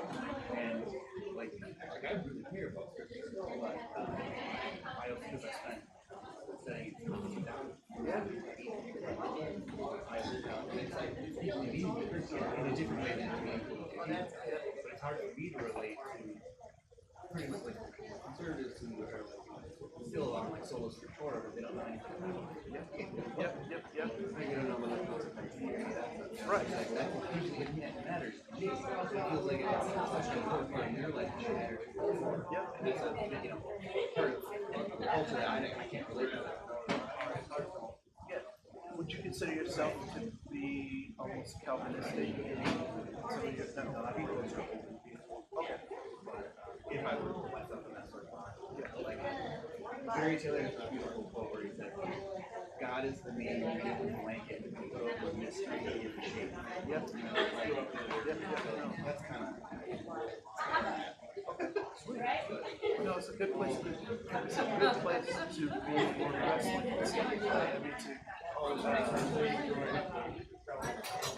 I believe that there's a closed canon, but I'm still open to hearing what God has to say. So yeah, no, it's closed, but I'm open. We have a group of people called the Sacred Collective. People get together for honest conversation about faith and stuff that maybe can't see through. Then we have pastors who are like, I put this in my congregation. Being honest is a luxury that most churches can't afford. And the other part of it is, in some cases, I have some opinions about the church, but it's not my job to change the church. That's just a member. So. All right, we're back. Thank you for taking that break. Hopefully you stretched out. You got something to refresh yourself. At this point, any questions, comments, or observations? Any questions, comments, or observations? I know some of you have heard me speak before, and I hope I've matured a little bit, or at least have brought some new insights to some other ways of thinking, or ways that I've presented things in the past. Any thoughts at this point that you'd like to share, or things you agree with, things you disagree with, things you have questions about? Yes. The conservative and liberal conversation, I really never, I think just looked at it in that way. And two, just recognize, with the map, I think I might have seen that before, but just looking at that in a very different way of how we might consider ourselves conservative or liberal, but we're probably actually a little bit of both. And what that really means within our context. Yeah. it's easy to have, in black and white is easy, right? This or that. It's that gray area where we have to start making those decisions about how we interact with the world, where most folks get stuck and they say, you know what, I'd rather just black or white, right? Don't make me think about something. Right? How many times, yes, please. I'm just gonna add on to that. I mean, it's like, it seems like when people talk about these kinds of issues, it's always just for something to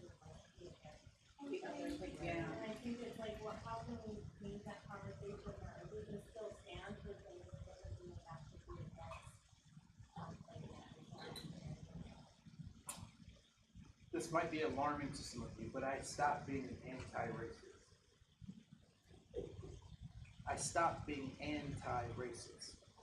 Can anybody figure out why, given my presentation, how we've been interacting? Because I'm for something. I'm not anti-something. I want to be for something, right? So I'm for something, for building something. I'm not against something. What that also means is I know what the enemy looks like. The enemy is me. So no, but I know what I'm fighting against. I'm not ignoring that. But what I'm trying to do is, here's a good example. So I live in Moundsview, not too far from here, right? So right in the street.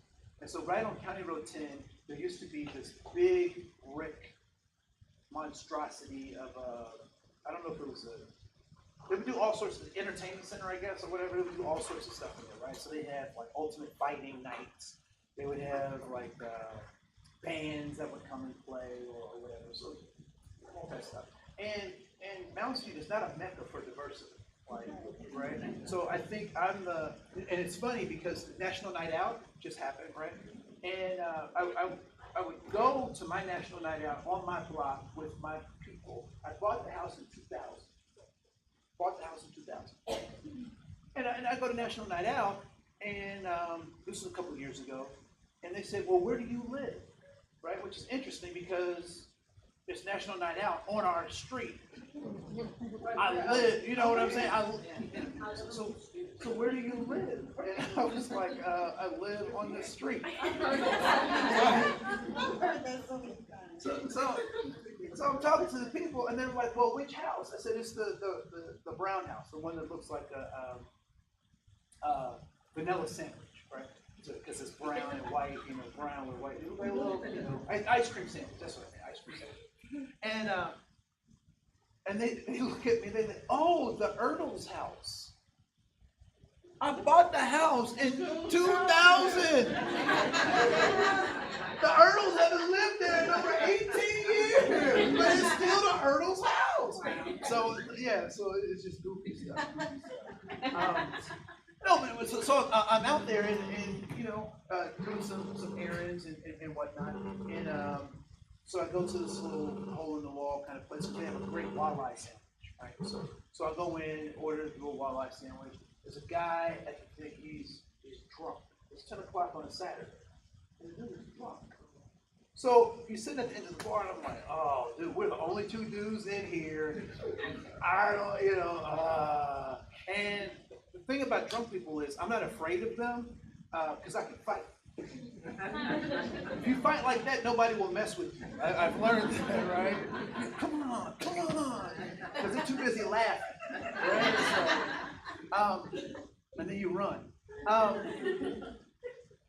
So it's just ambiguous, right? So the dude, so he ends up and he comes and sits next to me, right? I'm like, oh, really? I'm like, can you come bring my food quickly, right? And so he starts bringing in the conversation. And so I'm approaching 50. Like 50's like right down the hallway. I'm approaching 50. And I've come to a point in my life where I know that I'm right. Like, I know I'm right. I've got, letters behind my name. I've got research. I've got life experience, wisdom that prove that most of the things that I think or know are correct. And that argument never works with my wife. So I know that I'm right. So at this age, at this stage in my existence, I don't need to be right any longer. I'm looking to be effective, which might mean that it looks like I'm wrong. So this guy is sitting next to me, and he breaks into the conversation. He says, you know what? I don't like niggers. That's what I did. That's exactly what I did, right? And I'm like, whoa. So what's your first response when you get some kind of crazy smack in the face like that? What's your first response? Be defensive? Run away! You know, so I'm trying to think about something, and I try to dodge the question. I'm like, whoa.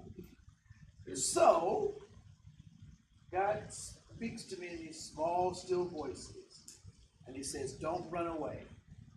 I'm like, okay.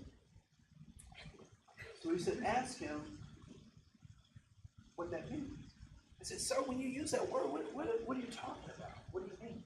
And he says, well, I'm talking about ignorant people who living off the system, who can't, they can't communicate, they can't keep a job, they can't da-da-da-da-da. I was like, oh. I said, sir, do you know any white people who fit that description? He was like, yeah.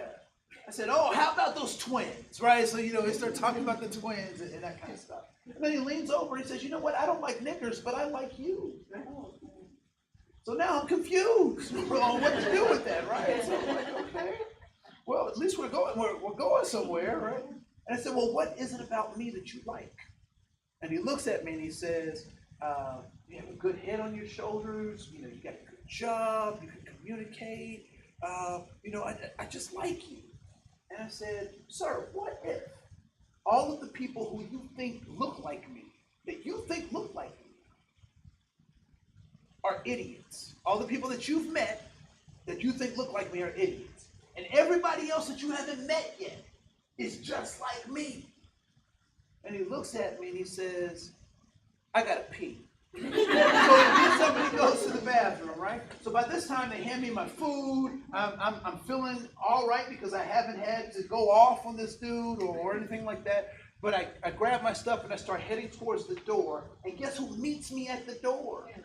It's this guy. His hair's combed over to the side. He's got water driplets on his face. He's got a damp piece of napkin.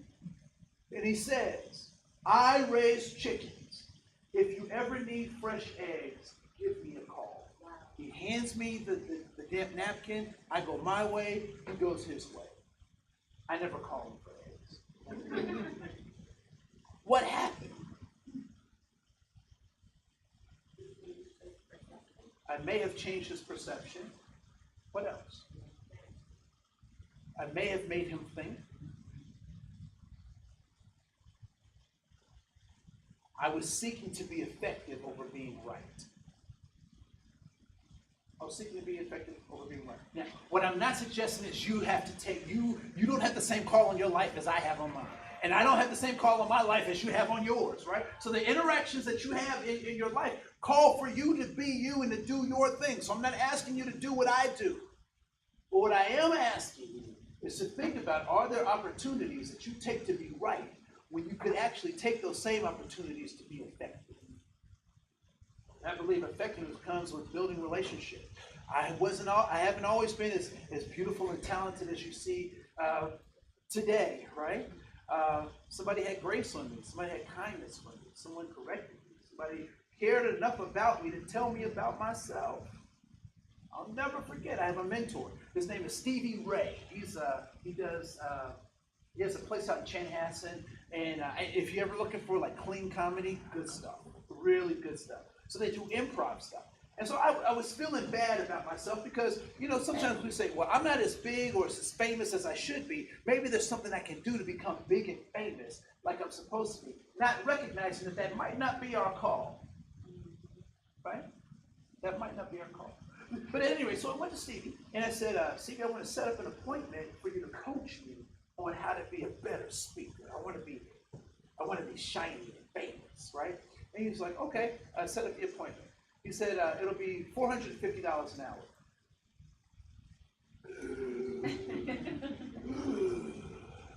So I looked at my bank account, I figured out I had about 550 in my account. So I'm like, okay, I know the law of reciprocity, right? You pay for what is valuable to you, right? So is advice and stuff is valuable to me, I will make this sacrifice and I will pay this, right? I mean, just like you do for your house, your car, this stuff. So this is for my betterment, I'm gonna do it. This is gonna be a degree class that I take in this time. But I can only do it for an hour. So he better get it in, and I got to go, right? So we get in and we start talking, and so for the first 45 minutes, we're catching up. The first 45 minutes, we're catching up. How's your life, and blah, blah, blah. Now, I'm sitting here and I'm starting to sweat because I'm like, dude, this is $450 an hour. So the first hour ends, and I'm like, now I'm sweating bullets because I'm like, I'm done. I can't do this next hour. We start getting into 15 minutes into the second hour, and so then he looks at me. So now I'm calculating in my head, this is almost $1,000 for the session, right? So I'm calculating in my head. At first he had me write the check. So I wrote the check for the first hour. So I already paid him for the hour, right? So now, I'm in the second hour. And I'm like, I'm sweating bullets. And then he says to me 15 minutes into the second hour, I can't help it. I was like, what kind of mentor are you? Right? I didn't say that out loud, but I'm saying this in my face. He probably saw it in my eyes, right? So this is what he said to me. He said, I can't help it. And I said, well, could you elaborate on that a little bit? I just paid them, and now I'm at the mercy of this other, thing. So I'm pleading with, ears down, no pride, I was like, can you elaborate on that a little bit? He said, yeah. He said, I can. He said, you want to be polished and it's like in shining and all that stuff. I was like, yeah, that's what I want to do. He was like, I can get you to do that. I can get you there. And I was like, okay. He said, but nobody will trust you. I said, well, what do you mean? He said, you've been to presentations and the people have the shiny watches and the shoes that are perfect and the teeth that are perfect and the hair that is perfect. And they have the perfect timing of all their jokes and all their stuff and da-da-da-da. People enjoy that, but they don't trust those people. He said, well, do you want to be trusted or do you want to be polished? The word he used was authentic. I said, you know what, Stevie? I want to be authentic. He was like, very good, my Padawan. You may go, right? So I didn't have to pay for the second hour. It was on him. But he taught me a lesson, right? Authenticity is worth more than the polished stuff. Having those authentic relationships with our clients, so I went camping just the other day. And I was trying to teach my daughter about camping. She's 4 years old, didn't know a whole lot about camping. She thinks she does. She knows everything. She says that. She said, I know. I'm like, how do you know? You haven't even experienced it. Like, how do you know? But she knows everything. And so we're sitting out, and I got her a little flashlight. And so she's sitting out, and she has her flashlight on. Now, at camp in the dark, it makes sense to keep your flashlight, right? So she turned her flashlight on. And she said, Dad, the bugs keep bothering me. I said, yeah, they do. She was like, can you make them stop bothering me? Because the bugs have been drawn to the light, right? I said, turn off your light. And she turned it off, and lo and behold, what happened? The bugs stopped bothering her. She thought, she's like, Dad is super, he's great, look at that, right? Sometimes we get confused as to why our clients keep coming back to us. They keep coming back because we have the light. We have the light. I worked at Anoka County. I told you I had dreads, right? So there was a guy, there was a commissioner. So commissioners are the bosses of everybody, right? So, you tick them off, your life will be miserable, right? So everybody is like scared of the commissioners and, you know, whatever, if a goofy thing they say, you know, right? That whole thing, right? Just, all sorts of goofy stuff, right? So he would always make these comments about my hair because he was bald, right? He was bald, and he would always come up, you know, Rasta. Oh, no, he didn't say Rasta. He said Bob Marley, right? He would say Bob Marley, or he would just other stuff, or you know, it must be hard to, you know, all sorts of just like really sideways, horrible stuff. And I was getting offended. I was about to. So I was the affirmative action officer, which also meant I was the ombudsman. So if anybody had a grievance, they would file the grievance with me. I was about to file a grievance with myself, right? Like, we're gonna write this dude up. We know all this stuff. And then it hit me because it kept happening. And I would give him sideways look, and he wasn't picking up on these clues, but it hit me. He didn't know any other way to interact with me. That's the only thing that he had that he thought we could connect with. But then I started introducing other things to the conversation so he didn't have to talk about my hair. So I asked him about his hunting dogs. Like, what kind of hunting dogs do you have? Oh, I have dogs. So now we're talking about the dogs, and we don't have to talk about my hair. Sometimes our clients are talking, they come to see us about their problem, but through talking about their problem, we get to mentor them on life. Right? That the problem or the issue that they're coming to us with is an opportunity for us to mentor them about life. And they keep coming back because that's what we want them to do. Because I don't want to turn away a client who has no skills off to the world to figure it out themselves. One of the things that I've determined as a parent, and we'll see if it turns out, right? So I don't get to say if I'm a good parent or not. Phoebe Inez will tell the world if I was a good parent or not, right? Her therapist will tell you. But I've decided I'm going to tell her who she is so she has something to push off of. I'm not going to let her decide who she is. I'm going to tell her. And then she can say, Dad told me I was this, but I really think that I'm that. So I'm not going to be this, but I will be this. Or Dad told me I was this, so I'm going to be this, right? The same kind of things happens with my clients. And I'm not saying that we're parents over adults, but what I am suggesting is that those nurturing, authentic relationships are transformative. And sometimes we can think that the folks that we're working with are bothersome to us, right? I said the goofiest things when I was a teacher. So we were a year-round school, which meant we didn't have the 3 months off that a lot of schools have. But we had 2-week breaks throughout the year, which I thought was sweet, because I could get better vacation deals because everybody else, it was off season for everything, right? So I get all these great vacation deals all throughout the year. But we would say the goofiest things as teachers. We'd be doing our assignments and we would say, I can get a lot of work done now that the students aren't here. Why is that goofy? The students are my job. I don't have a job without the students. I don't have work without the students, right?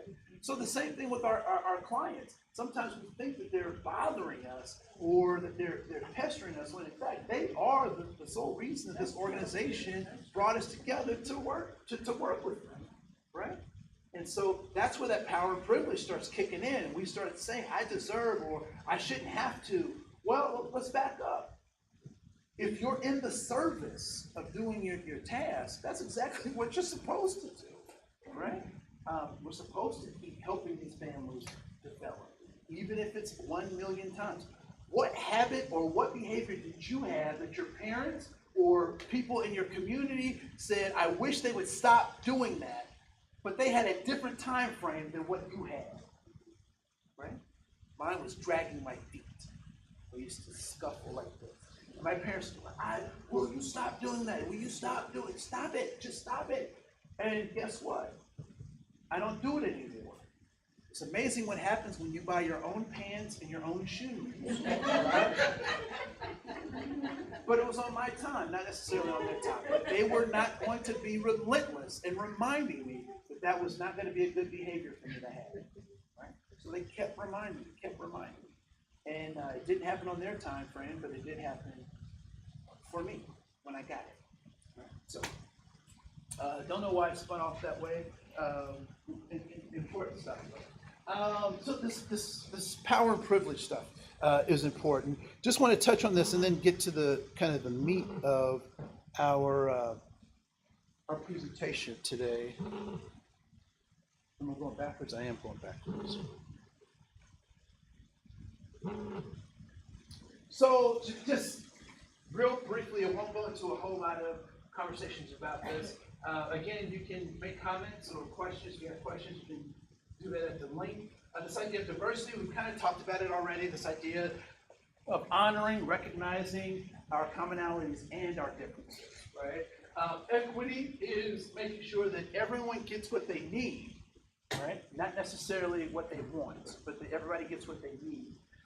So family systems, all siblings get what they need, even though it may be different for each of the siblings, right? And then inclusion is something that I think is really interesting, and I mean, do I have it? Yeah, I do. So open up your handout all the way out. You can make reference to this later, but if you look at letter E, there's equality and there's equity, right? But in terms of looking at that equality and equity, what is the real problem? If you look at letter E, what is the real problem happening in those pictures? Or what's the challenge?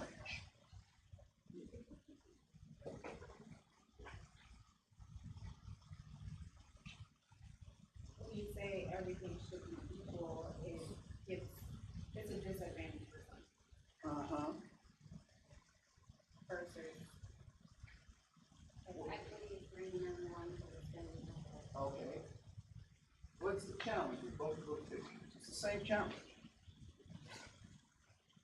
What makes all those boxes and all those gymnastics necessary?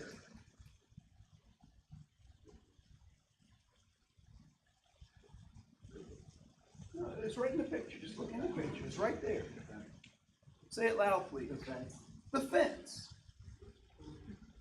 So when we talk about this idea of diversity, it's commonalities and differences. Equity is making sure that people have access to get what they need, right? Or to have a similar outcome to everyone else. But inclusion is counterintuitive. Typically when we talk about inclusion, we talk about trying to bring things in or doing extra things, when in fact inclusion, authentic inclusion, requires us to do less. Do I need the boxes if the fence is gone? No. So when we talk about this idea of inclusion, what I want us to think about is what barriers have we established? Now, I'm not an anarchist. I just want to make that clear. I believe that there are rules and structures and we need those things. I don't like how the police have been acting, but I'm calling them. I'm going to call the police. I don't like how they do things, but I still need them, right? So I'm not an anarchist. I recognize that, right? But there are oftentimes artificial barriers that we create called bureaucracies. And who do bureaucracies benefit? What's a bureaucrat? Anyone? A person who operates a bureaucracy. So what is a bureaucracy? You can look it up. It's Google, Wikipedia, bureaucracy.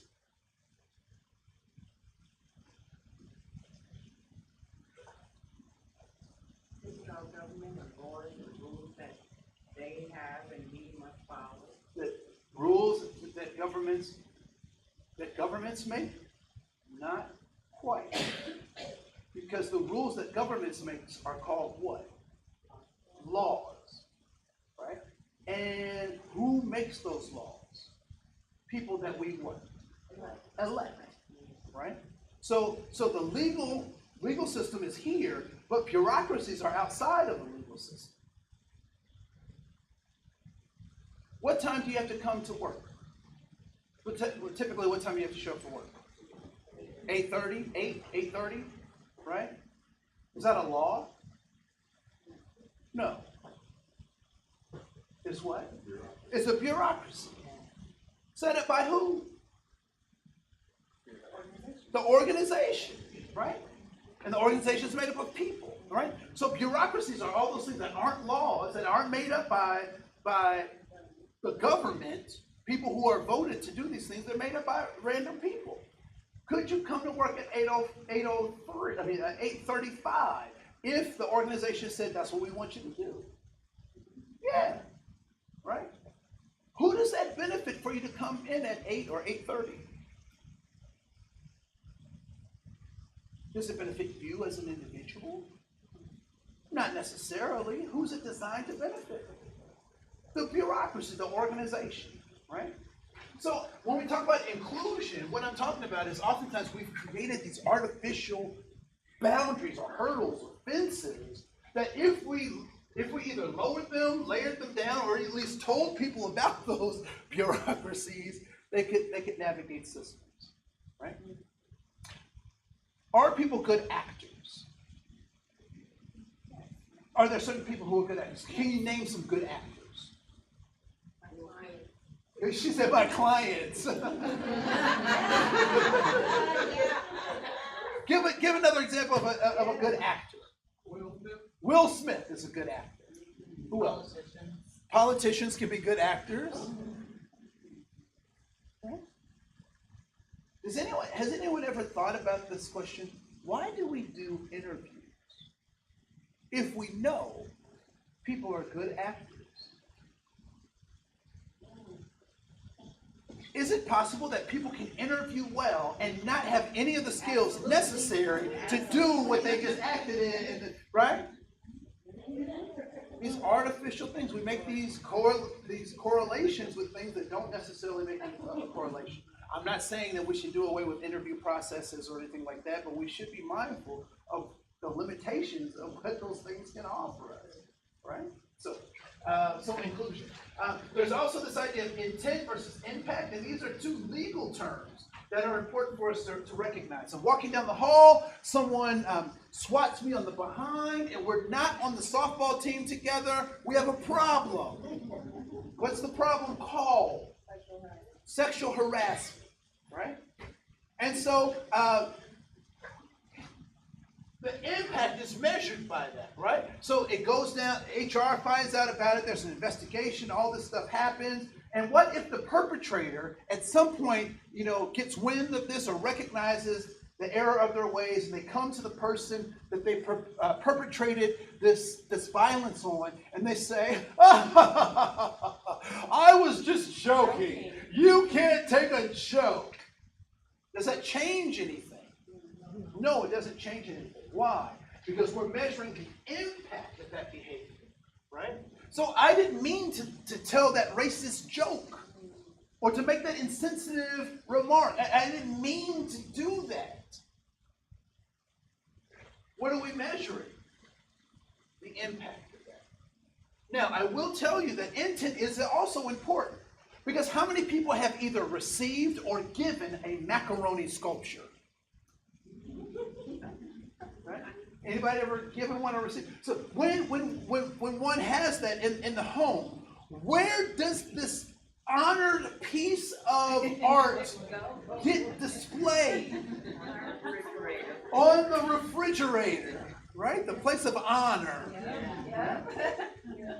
Why? Why does it get placed in the place of honor?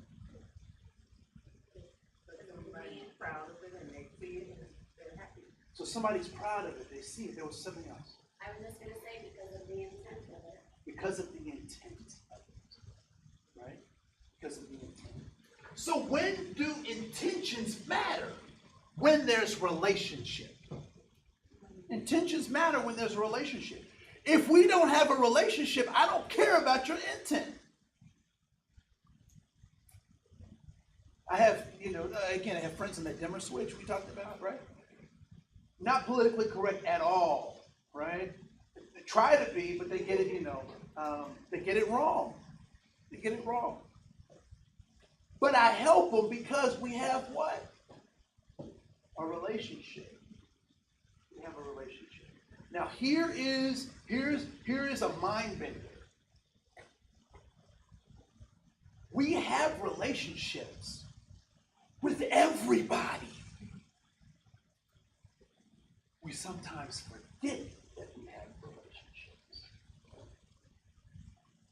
What do I mean by that?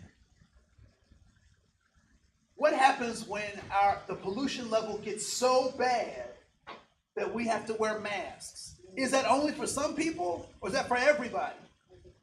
That's for everybody, right? If the water gets so polluted in my neighborhood, might that have some impact on your neighborhood? It does.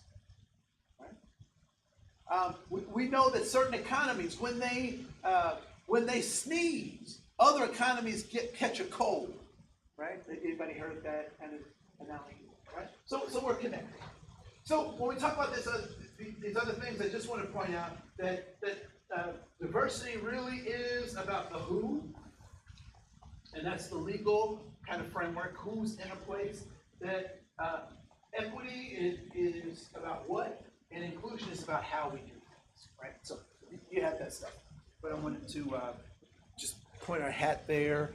Another way just to think about diversity is looking at the shapes, that they are very similar and very different at the same time. You can see those right at letter D, and that it's the commonalities and the differences that make up the diversity that we see. Yeah, so what gets in the way is oftentimes the bureaucracy, prejudice, and stereotypes, right? And we'll talk about prejudice and stereotypes in just a second. We know that human nature is about tribalism. Oftentimes racism, implicit bias, and microaggressions. Those are human tendencies. But what do we also know about our human tendencies? Do we succumb to all of those things? Do we have to succumb to all of those things? We don't have to succumb to all of those things, right? There are some things about being human that are certain biological drives, like using the restrooms and all that kind of stuff. My biology would say that I have the ability to do that anywhere I want or however I want. But my humanity says I use the restroom to do that, right? So we can be in control of some of those human nature pieces. And how do we know that tribalism, racism, or implicit bias or microaggressions aren't effective or aren't working? Or that those things need to change? Those things need to change when we recognize that they're not helping us reach our goals, right? And ultimately, what are our goals? Our goals are safety, significance, and belonging. And you can find that on right at number 1 on the front side of your page. So now we're heading into kind of the meat of our time. Yes? I have a quick comment and question. Yes, please. So recently I was dumped by my 5-year-old. Love it. So I have a 2-year-old and a 5-year-old, and our 2-year-old got something, I forget what it was, and my 5-year-old said that's not fair. I want that too. So I've seen this image before, so I Googled it, and it was an opportunity for us to talk about equality and equity, which I thought was a great conversation. And so he asked me the question, why don't those people go sit in the seat? And I didn't answer that, and I thought that was an interesting question. Yeah. I don't know if you have any thoughts on that.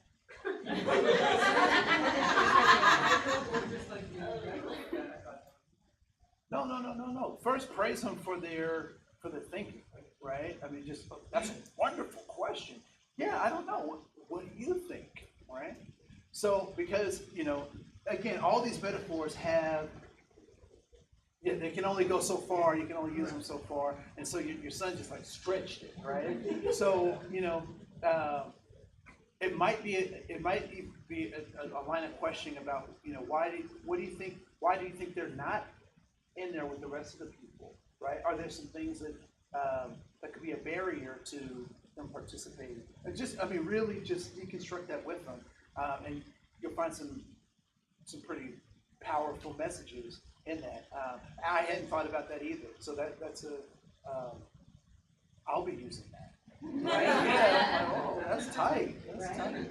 So yeah, no, I would say particularly with children, they help their job. I think they are born to remind us of the truths or to be able to answer the truths that we've established, right? So my daughter is mixed race. I don't know if you picked that up or not. So my wife, again, is Native. So my daughter is mixed race. And she'll have a totally different experience than I had. So I'm trying not to give her all of my stuff, but I'm trying to give her enough that she has some weapons to deal with stuff. And so she looked at me and she said, "Dad, you're Black." Now, we're not at that phase where we've really talked about that kind of stuff. And so I'm assuming she's picked that up at school, right? So she goes to Epiphany, which is a Catholic school up in Blaine. And so there's, mixed races and that kind of stuff. And she said, "Dad, you're Black." And I said, "Yeah." I should have asked what that meant to her or whatever, but I was kind of taken off by it and shocked. And I said, "Yeah." I said, "So what are you?" And quick, right? So not even a pause. She said, "I'm skinny."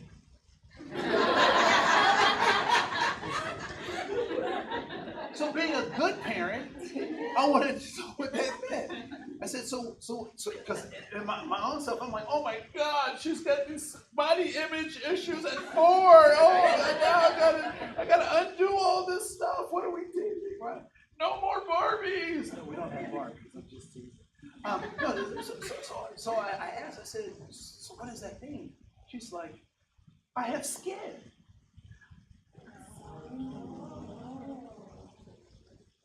She's skinny because she has skin. I was like, "Oh yeah, you're skinny. You're skinny, right?" We'll get to this other stuff later, but the truths that we know, I think their job is to remind us or to confirm the truths that we think we know. Right? So yeah, no, she, and so I had to figure out how to explain to her that she's a Blendian. She's Black and she's Indian, she's a Blendian. That's my joke. Don't you tell it. You can't tell my joke. All right. So there's that. And just because I can't put her in my presentation, I did. So that's my little daughter right here. Has nothing to do with anything other than text. I just need to look. So we talked a little bit about this idea of who's missing in terms of social justice, and our job is to really make sure that everyone is in the picture. That's a hard definition of social justice, because people who don't want social justice will try to make it sound like it's this flowery, soft, pedally, leftist kind of thing, when in fact it is hard and it's concrete. We can define it. It is making sure that everyone gets back into a picture that the Declaration of Human Rights says that we should have as human beings, as well as the Constitution of the United States and the Bill of Rights, and the '64 Civil Rights Act, as well as the 1970 Title IX Act, as well as the 2004 ADA Act. It's been updated a couple of times. So those kinds of things are important for us to realize in terms of social justice. So don't let anybody ever talk you out of the hard definition of social justice. Which now brings us back to our kind of the thrust of the conversation that I wanted to have with you today. And so context is everything. So right in your in the center of your handout is letter F. And what I want us to do in terms of thinking about, so there have been lots of conversations that I've had over the years about how to interact with other cultures, right? So when I have a Hmong person, how do I interact with a Hmong person? How do I interact with an indigenous person? How do I interact with an East African versus a West African? And I've done all that kind of stuff. And what I've found is that much like in my classroom, when I had sought hard and fast rules for things, my students would oftentimes look for loopholes. And they spent more time looking for loopholes than they did actually trying to learn the lesson that I was trying to teach them, right? And so what I'd like to offer you are some principles about how to understand where people are coming from, because if you know where they're coming from, then you can understand their behaviors, right? And then I don't have to give you a prescription for how to interact with all of this stuff, because you'll have the tools to decipher that for yourself. All right, so I'm going to give you some tools. So one of these is the carrot of culture. Now, many of you are familiar with the iceberg theory of culture. Has anyone seen that, the iceberg theory of culture? And how does that iceberg theory of culture work? Or what does the diagram look like?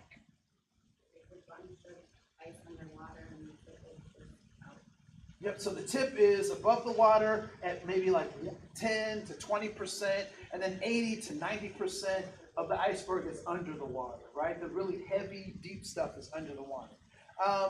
And I think that metaphor or that diagram, that chart, that illustration served its purpose in terms of getting us to have that conversation, but I was in need of something that was a bit more organic that helped me to understand how human beings kind of interact, right? So that's more of a social system, but I want to talk specifically about human beings. And so what we know about human beings is that we're kind of an organic species, that we're always kind of growing and developing. And so when I approach this idea of looking at culture, the metaphor of the carrot really spoke to me, right? So there are two parts of the carrot. There's the part that you can see and the part that you can't see when it's embedded in the ground, right? And what do we call the top of the carrot? What do we call that? The stem, okay. We call it the stem or the greens, right? And then the bottom of the carrot that's in the ground, what do we call that? The stalk, okay, or the root, or as my grandmother would say, the root, right? So it's the root of the carrot, or the root of the carrot. Now, the top of the carrot, the greens of the carrot, and the root of the carrot have a symbiotic relationship. They need each other to survive. So how do they function as an organism with those two separate parts? What do the greens do for the root? What's that? So photosynthesis happens, right? So they take an energy from the sun, the greens take that energy, and what do they do with the energy? They convert it into sugar and they feed it to the roots, to the carrots, right? And what does the carrot do for the greens?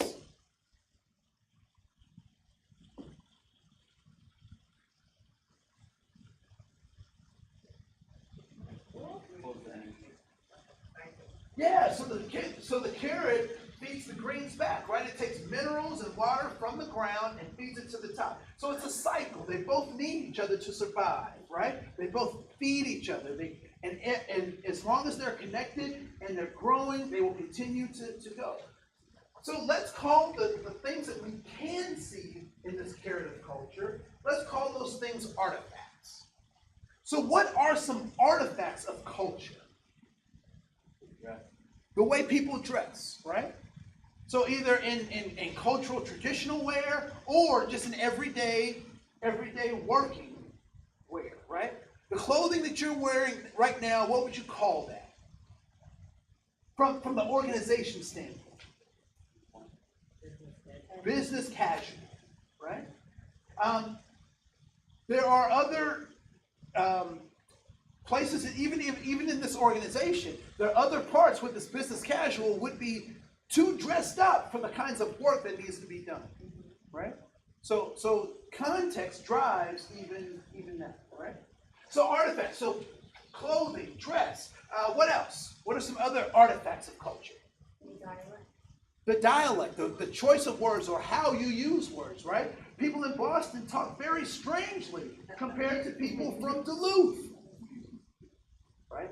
And Duluth is really close to Canada, so they have kind of like a Canada blend, right? So the way people, the foods that people eat, the art, the music, all these tangible things that we can see, we'll refer to as artifacts. But then there are things that you can't see about a culture, and those are the things that we'll call values, right? So what is beauty? That's a cultural value, right? What are the roles of men and women in society or in a particular culture? Those are stem from values. What is time?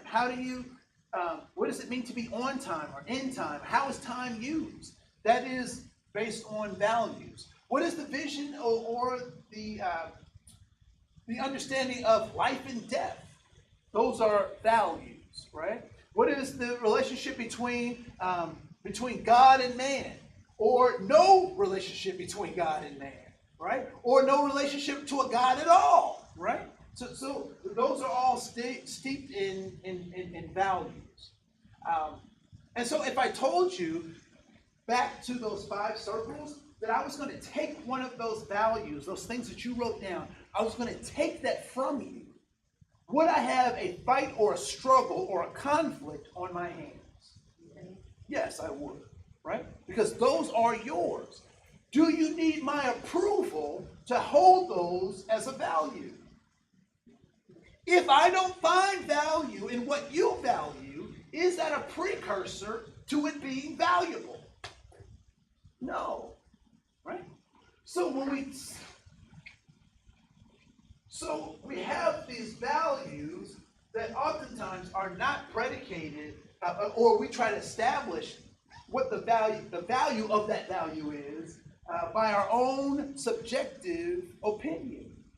When in fact, so people will say, well, why do they have so many kids?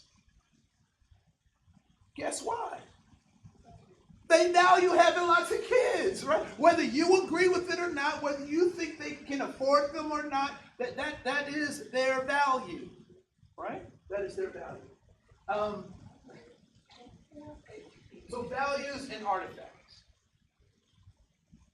So one thing to recognize is that when I see an artifact, when I see the top of the carrot, what must I and what can I assume is underneath the carrot or the value, right? So if I'm in my garden and I know that this is the carrot row, I go to pull on that artifact. My expectation is to find what? A carrot. That's my expectation. So when I see a woman in a hijab, a head covering, outside of an excellent fashion statement, what else is that? It is a statement of value. Right? The things that are seen are made of the things that are unseen. The things that are seen are made of the things that are unseen. So every artifact is steeped in some kind of value. The clothes that you chose to wear today, the car that you drive, is steeped in your value system. I buy used cars. It's a statement of my values. Don't like car payments. So I got to keep rotating cars every so often, right? No, it's a statement of my values. A client comes in with sagging pants. You have some opinions about those sagging pants. But for that client, that is a statement of what? Value. And if you don't understand what those values are, you'll put your values in its place. Anybody seen Stand and Deliver? It's an old movie from the 80s. I guess the 80s is old now. With ancient. Did somebody say ancient? No, according to my theory. Oh, okay. Yeah. But like, No. I do think it's funny that 40 is the new 20, but I only hear 40-year-olds saying that. Right. So Lou Diamond Phillips. This changed me a lot. So Lou Diamond Phillips and James Olmos are in this movie. So James Olmos is this teacher. It's based on a real life story in LA. And they have this exchange. Now, the 80s, bad accents, bad acting, kind of, it's the 80s, right? So, ever watched one of those breaking movies from the 80s? It's just horrible. I loved them when they were back in the day. But anyway. James Olmos is a substitute teacher that's going through this stuff. And so his student he's helping the student meet some challenges that he's having in his life, trying to get him on the right path. He's in a gang, and there's a serious gang. Not like a pretend gang, like real, like doing the gang thing, right? And so the student comes to him and he says, "Yo, teach, I need some home books. I need some home books." And the teacher is like, "What are you talking about, home books?" He said, "I just gave you a set of books, last week." He was like, "Yeah, I know, but I need some home books." And the teacher's like, "What are you talking about, home books?" He said, "I need some books for home." And the teacher's still not getting it. He said, "Teach, I can't be seen in my neighborhood carrying no books. So I need a set of books for school, and I need a set of books for home." Guess what the teacher said? "I'll give you the books," right? Because he understood the context the kid was in. And so the kid he wanted to do his work, he wanted to blah, blah, blah. He did something that was not fair, but it was equitable. And it's so funny because we don't like telling the truth in our society. We don't like telling the truth. Right? Because you'll hear people say that certain policies or procedures that we encounter are not fair. Anyone ever heard someone say that? Those people are getting those services or they have this advantage and it's not fair. We don't like telling the truth in this nation. Because what have your parents told you about fair? Life is not fair. So why are we expecting fairness from a system that we know is not fair? It's not fair. But we hold this fair thing up, right? So artifacts. So if I don't know where those artifacts are coming from, then I can misinterpret what's going on. So the sagging pants, again, what business is it of mine if I don't find value in it, right? One of the things I did with my students, though, is I had to teach them how to interact with different contexts. We like to talk about that as being culturally fluent, right? Or code switching. They needed to know that that YOLO stuff is just for songs.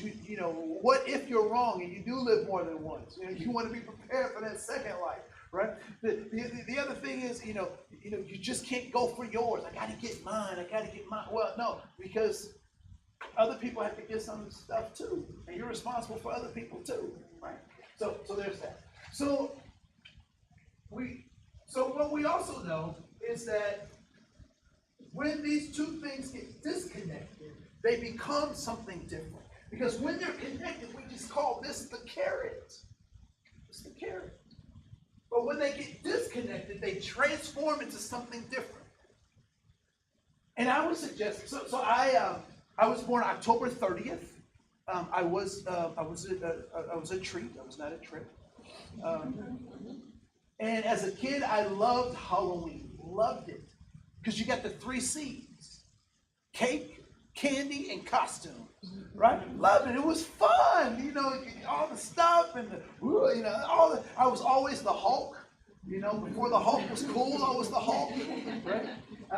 The Hulk got me in a lot of trouble because I bust out my shirt. Bending hangers, wire hangers, I get mad. Right?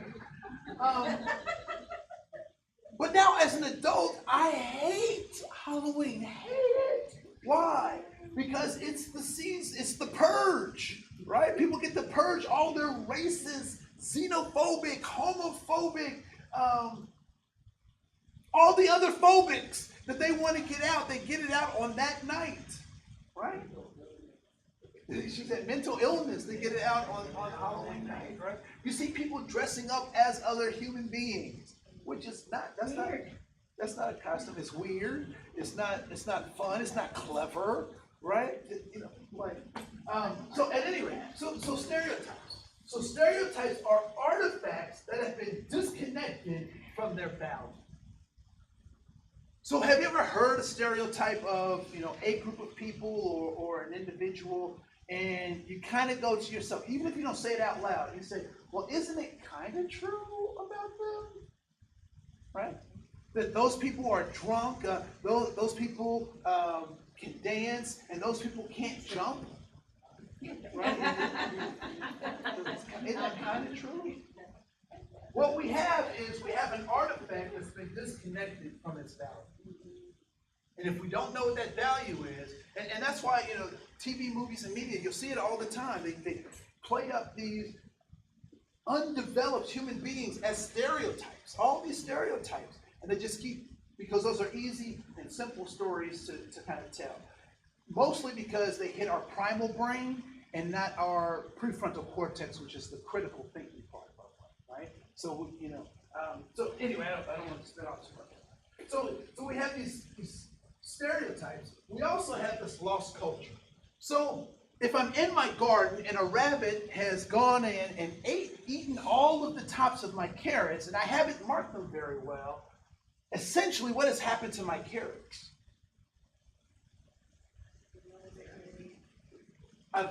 They've lost their ID, right? I can't identify exactly where they are, so I might be digging around and all that kind of stuff. And what I would suggest is that when artifacts are separated from the values, we end up with a lost culture. People aren't sure what their identity is, right? Are there artifacts from your cultural group that people do, even though it doesn't make sense to do it any longer, right? So I know that in a lot of Swedish and Norwegian Lutheran families, they have this lace dipping cookie thing they make. Is anybody of what is that called? Anybody? Lefse? Okay, so lefse, but it's it's what? A rosette, yes, right?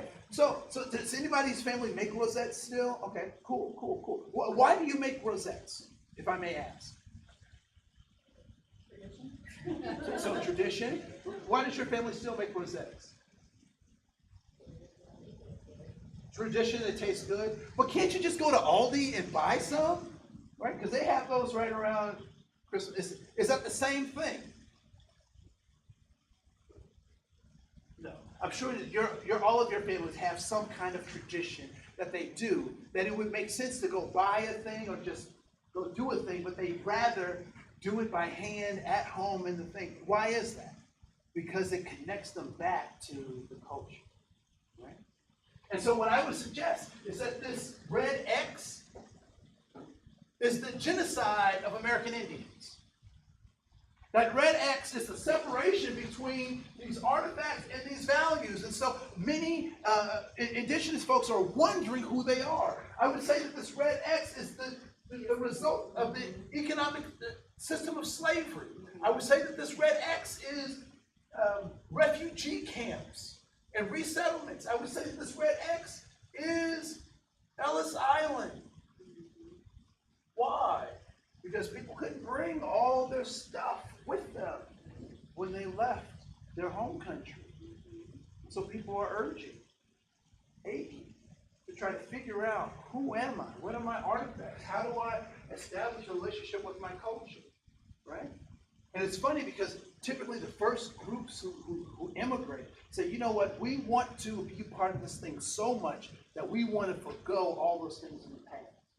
And then after they're here for a few generations, the younger generations are yearning for those things that were shunned by the generation before them. And they say, I want to get to know, how did we do that, right? Because here's the interesting thing. You can have your carrot and that culture be lost, or you don't know where it is. But what do we also know? What happens to a carrot that stays in your refrigerator long enough? What starts to happen? Now, that's too long, it'll start shriveling. Right? Now, what else starts to happen? Anybody experience that? It changes color. In many cases, the artifacts start to grow back, given enough time. And so when we see these it becomes a stereotype and we don't understand what the value is, right? These group of people always do this. Do you know why they do that? No. It's a stereotype to you until you understand why. And we know that context is everything. That this, if this were a cactus, would it look different? It would certainly look different. Why?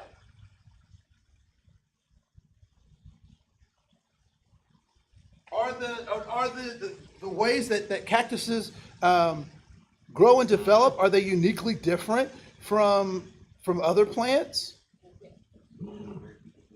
They're very similar, but they're adapted to the environment in which they're in, right? So yes and no is the appropriate answer. Let me get to my next slide. Boom, there it is. Right? The process is still very similar. Roots, artifacts, but the context, the environment changes how that operates. Right? So what is culture? Culture is a human adaptation to the context. Culture is the human adaptation to the context. And what is the context? Context is made up of time, space, and geography. Do those things change? Does time change? Does geography change in terms of climate and yes, that changes, right? And how we use spaces change.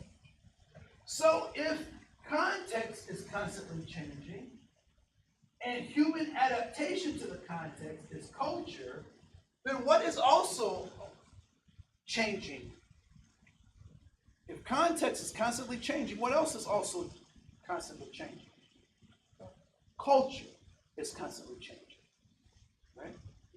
So the world that Phoebe Inez, my daughter, is growing up in is very different than the world that I grew up in, because the context is very different, right? So we're sitting at Smashburger over in Roseville, and my daughter's getting bored, and so she says, "Okay, Google, play Octonauts on the TV," because they had a little monitor in there. Right? Anybody familiar with Octonauts? I have learned so much about marine animals. I feel like Jacques Cousteau. Some of y'all don't even know who that is. Right? So at any rate, so she is talking. What is my daughter doing? She is talking to the internet and telling it to do something. Because at home, that's the third parent, right? Yeah. Okay, Google, set a timer for 5 minutes for her timeout, right? All that kind of stuff, right? So she can talk to the internet, and it will actually produce results of that kind of stuff. When I was coming up, my internet was Atari 2600, right? I know why kids have ADD now. When I grew up, you had one joystick and one button. Have you seen their controllers? They got like 30 buttons. Right. So, no, I understand why. Anyway, right? So that stuff is important. So culture and context are related. So as context changes, so does culture, right? When I showed the map of the United States, there were other maps that I also showed, right? And so as those maps change, and that also changes the context by which we operate, right? So the 2016 election looks very different than the election of President Barack Obama, right? Barack Hussein Obama, right? Very different maps, very different context, right? And so as context changes, so does culture. So here are a couple of things to kind of think about. So the first stage in understanding or having some competence and cultural sensitivity or whatnot is the complexity of all of these things. So first, having some cultural knowledge, right? So if we said that culture is directly related to context, and I'm talking about cultural knowledge, what am I also talking about having knowledge of? Context, right? So when we talk about cultural knowledge, I need to understand why do Somali brothers and sisters end up here in Minnesota? Like, why here and not someplace else? Why the Hmong here and not someplace else, right? What was the secret war all about? Because if I don't have that basic knowledge of the context where this culture was developed, then this cultural knowledge won't do me any good. And then I'm looking for loopholes. Okay, so I'm supposed to bow with these people, but I'm not supposed to shake hands with those people. Okay, bow, not shake hands, blah, blah, blah. But still treat both of them disrespectfully, right, in our interaction. Then there's this idea of cultural competence, and this is the understanding of these two things. This idea of cultural competence is understanding where people's cultures are, what context they're coming out of. Then there's cultural humility, which is this idea that I don't know everything. So I'm going to ask for those things that I don't know. And I'll surrender I'll surrender my vulnerability as we engage with one another. We saw that when we did the card. We read from those cards. That was cultural humility. People being able to share some of those human points that actually bring us closer. Then there's cultural engagement, and then cultural responsiveness. And cultural responsiveness basically says, I know you're coming, and I've prepared room for you. I knew you were coming, so I prepared room for you. Have you ever been in a space like that where people knew you were coming and they either had a name tag for you or they had some space cut out for you? How did that make you feel when they knew you were coming and they prepared space for you? Anybody feel bad about that? No.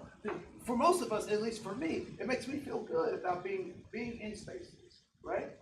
And so part of our job is to recognize who's coming to us and make space for them. Right? How do I harness the power not even harness the power, but recognize the power of their humanity? And we'll talk about humanity in just a second. So cool. So artifacts, context, culture. So if you don't remember anything, just remember the relationship between context and culture, right? So they are synonymous with one another. So if you see a shift in people's behaviors and their culture, typically look for what is the context that they're adapting to, right? And as the context changes, you have to remind people that maybe their culture has to change.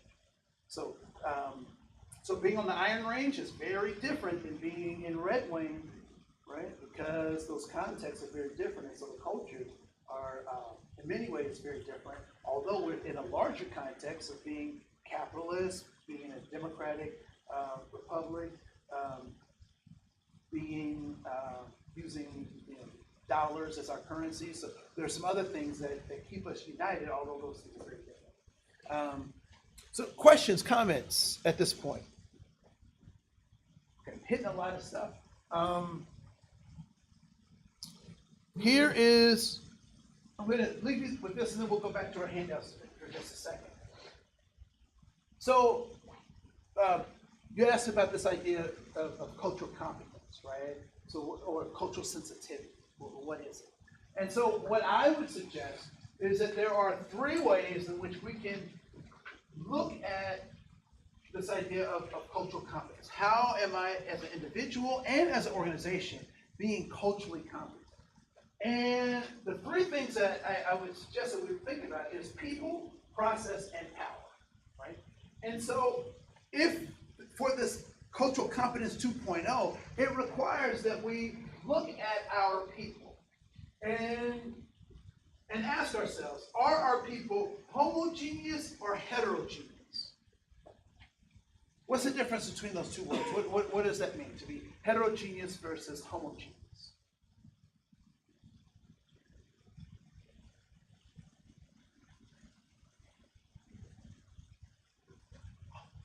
Homogeneous means what? The same. Are we the same? Are we similar? Are we the same? Right?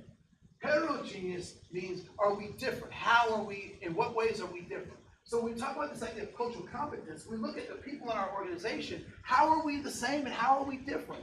Do our similarities outweigh our differences? And do either of those drive us towards the goals of the organization? Or do our differences or similarities prevent us from reaching the goals of the organization? Right? Are we monocultural or intercultural? Monocultural meaning, is there one culture, either in terms of diversity or in terms of the organization itself? Does it have its own culture? Or are we intercultural? Are we looking to invite lower barriers, engage with, be critical about how cultural strengths can actually develop and lead the organization towards its goals? In terms of our people and recruitment and retention, are we being proactive or are we being reactive? Are we responding or are we actually building relationships with communities that we want to invite into the organization? It's funny, there was a school district I was working with, and they said we want to hire more people of color as teachers and that kind of stuff. And I said, well, what are some of the things you're doing? They said, well, we're advertising in the paper, we have some stuff on the website, blah, blah, blah. I said, so I asked them, I said, do you have any relationships with any fraternities or sororities that teachers of colors might associate with? Do you have any of those relationships? They said, no, we don't have any of those relationships. I said, do you have relationships with historically black or colleges or universities? Do you have any relationships with them? They said, we don't have any relationships with them. I said, if you want those are your outcomes, you might have to start building relationships with the people that you want the outcomes from, right? So that's important. And then also, do we see our people as something that is divesting resources from the organization, or are they actually investing resources into the organization, right? Are people and clients problems for the organization, or do we actually see them as a resource that we're pouring value into, right? It's funny, spending and investing is the same activity with different expectations, right? So the activity of spending and investing is the same activity, but the expectation is very different, right? So when we talk about processes, are our processes made for one type of person or all sorts of people, right? Are processes coming out of a multicultural mindset or an intercultural mindset? Are our processes proactive or reactive? Are we responding to challenges our clients are presenting, or are we actively thinking about holding focus groups about possible future things that we might have to work out? And I think you can see kind of where this line of thinking is going.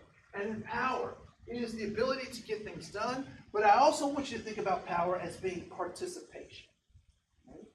So in our participation, do we have just one group of people who keeps participating, or do we have a number of different groups that are participating in the organization, right? So you can see where the rest of that is going. Any questions, comments, observations so far? Okay, I've been hitting you with a lot of stuff. Hopefully the stories have been good. Have they been halfway decent? Okay, cool. Real stories, by the way. I don't make up stories. So cool. So let's do this. Let's go over to letter B in your handout. So there are two things that I want to talk about, particularly as I want to wrap into some of this trauma stuff, right? I want to wrap into trauma. So the first thing I'd like for you to do in letter B is I want you to draw a bicycle. Would you draw a bicycle? You know what a bicycle looks like. You've ridden a bicycle, you've seen a bicycle. I want you to draw a bicycle. And no cheating. To draw a bicycle.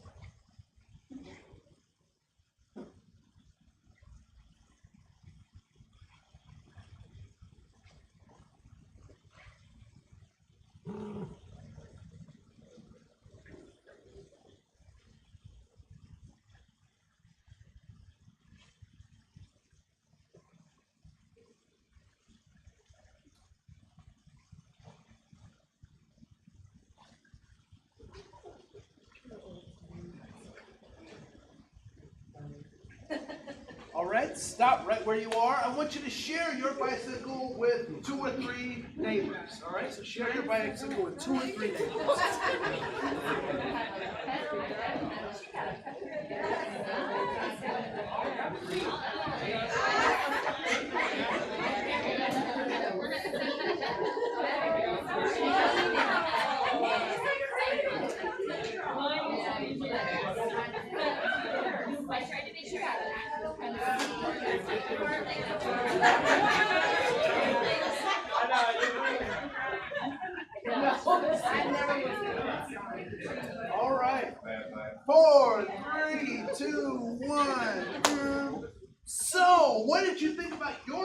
bicycle compared to your neighbor's bicycle? Mine's are the best. Yours is the best. Oh, good ego, good ego. Right? We all kind of remember things, like, remember the So we remember things differently. Some people remember the pedals, some people didn't, right? Did everybody's bike have a chain? Nope. Nope. Oh, okay, so some people forgot the chain too, right? Yeah. You forgot the seat? Oh, that would hurt, man. Oh, right? But we know what a bike looks like, right? We know what a bike looks like. So that is an exercise in this idea of the illusion of knowledge. That we think we know things, that in fact, we may not exactly know what we think we know. Illusion of knowledge. And it's not a fault, it is a human condition that we fill in the gaps for things that we don't know because we don't want to be vulnerable. We don't want to be vulnerable. We don't want to be inferior. Right? We don't want to be inferior. So, to compensate for our inferiority, has anyone ever heard of that idea of an inferiority complex? Anyone heard? What is that? Or how have you understood that? What's an inferiority complex? What's that?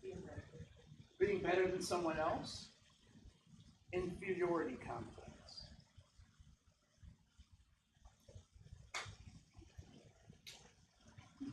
What does it mean to be inferior? Less than? Inferior. Less power or knowledge of. Having less power or knowledge of. Inferior. You can look it up too. It's okay to Google it. Inferior.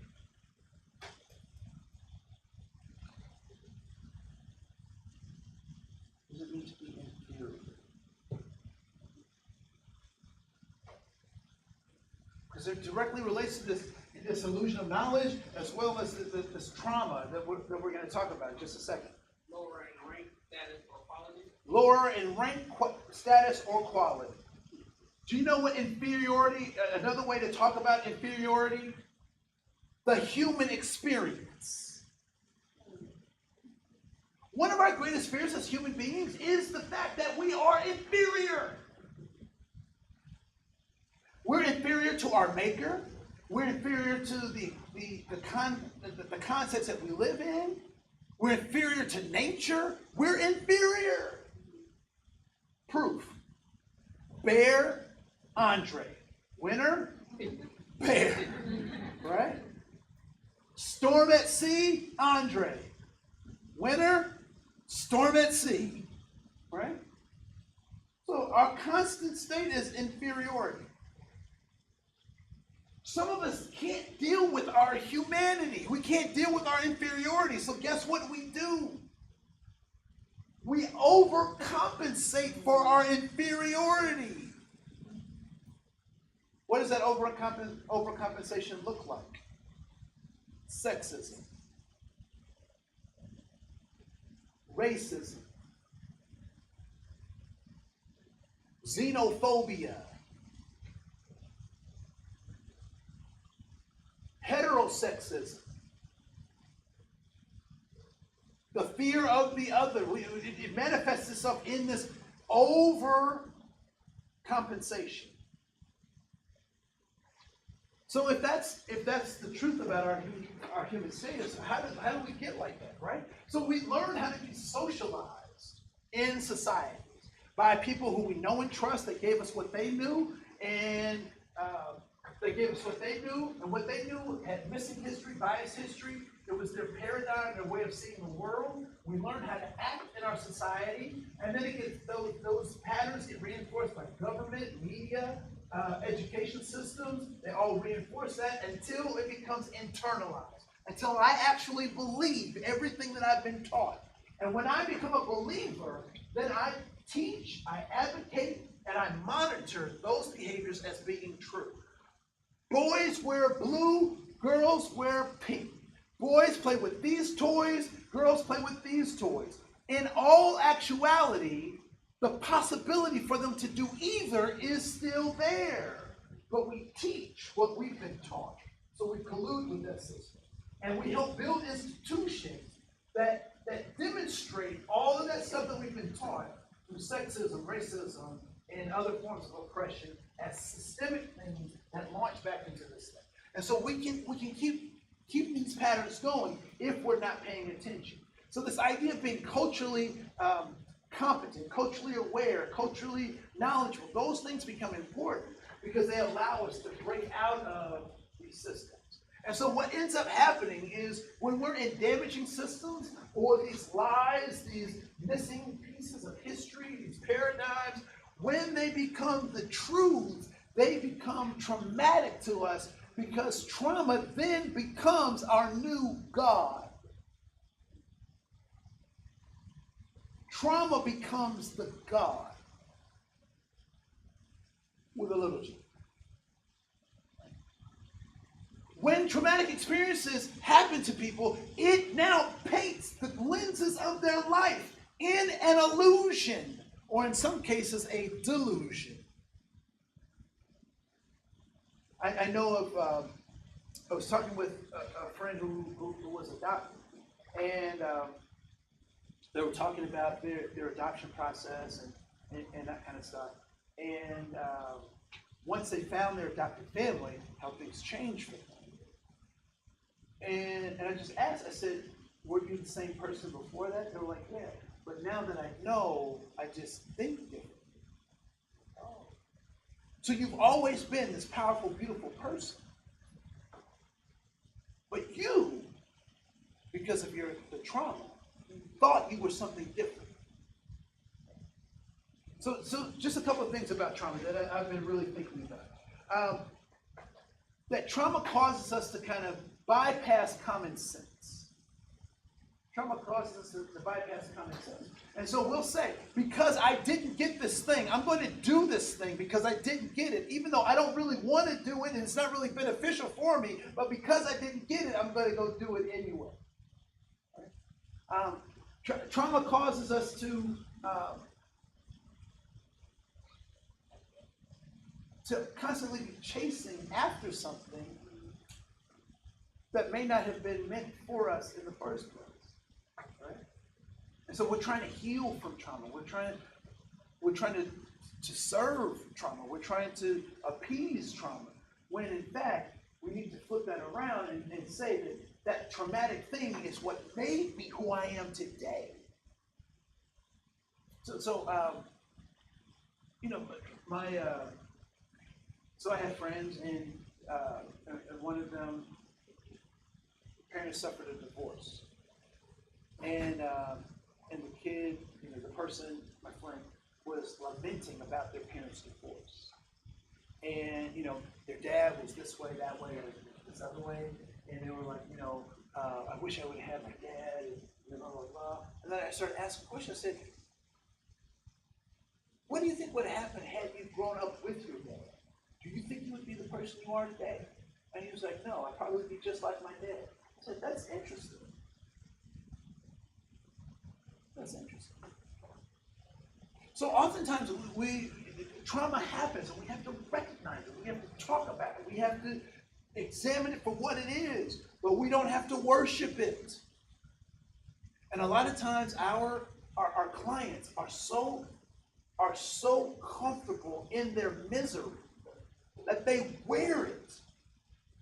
They become their problem, when in fact they're not their problem. And so part of our job is to keep shining that light. Not only so they can be drawn to us, but that they can see that they're not their problem, that they're not their misery, they're not their mistakes. But they can take those things and say, I can be different than my mistakes.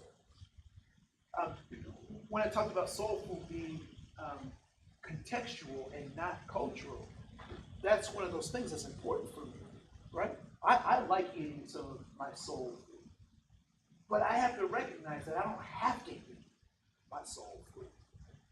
There's other foods that I can also eat, that I can learn to enjoy, that I can actually make a part of my own culture. The great thing about that idea that culture is based on the context, I can change my context. I get to be the driver of my family's destiny. I'm not, particularly as long as I'm in the will of God, I'm not beholden to the things of the past if they don't help launch me into the future. My grandfather died of diabetic complications. My dad just lost 2 toes, one on each of his foot, from diabetic complications. Guess what that's telling me? I don't have to have diabetic complications. If I look at the signposts, so I try to drink a lot of water, have a little coffee every so often, do my exercises, watch what I eat, blah, blah, blah, because I don't have to repeat those patterns. I don't have to repeat all of this stuff that I was given if it's not working for me. My destiny is to live a long life. I got a lot to say. The time that I have, and I'm not cutting this short, right?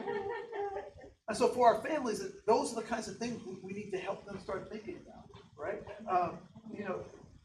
And sometimes, because we hold resources and we're bureaucrats, we think our stuff is about passing up these resources or monitoring these resources, when in fact those resources are just tools to help our families learn about life.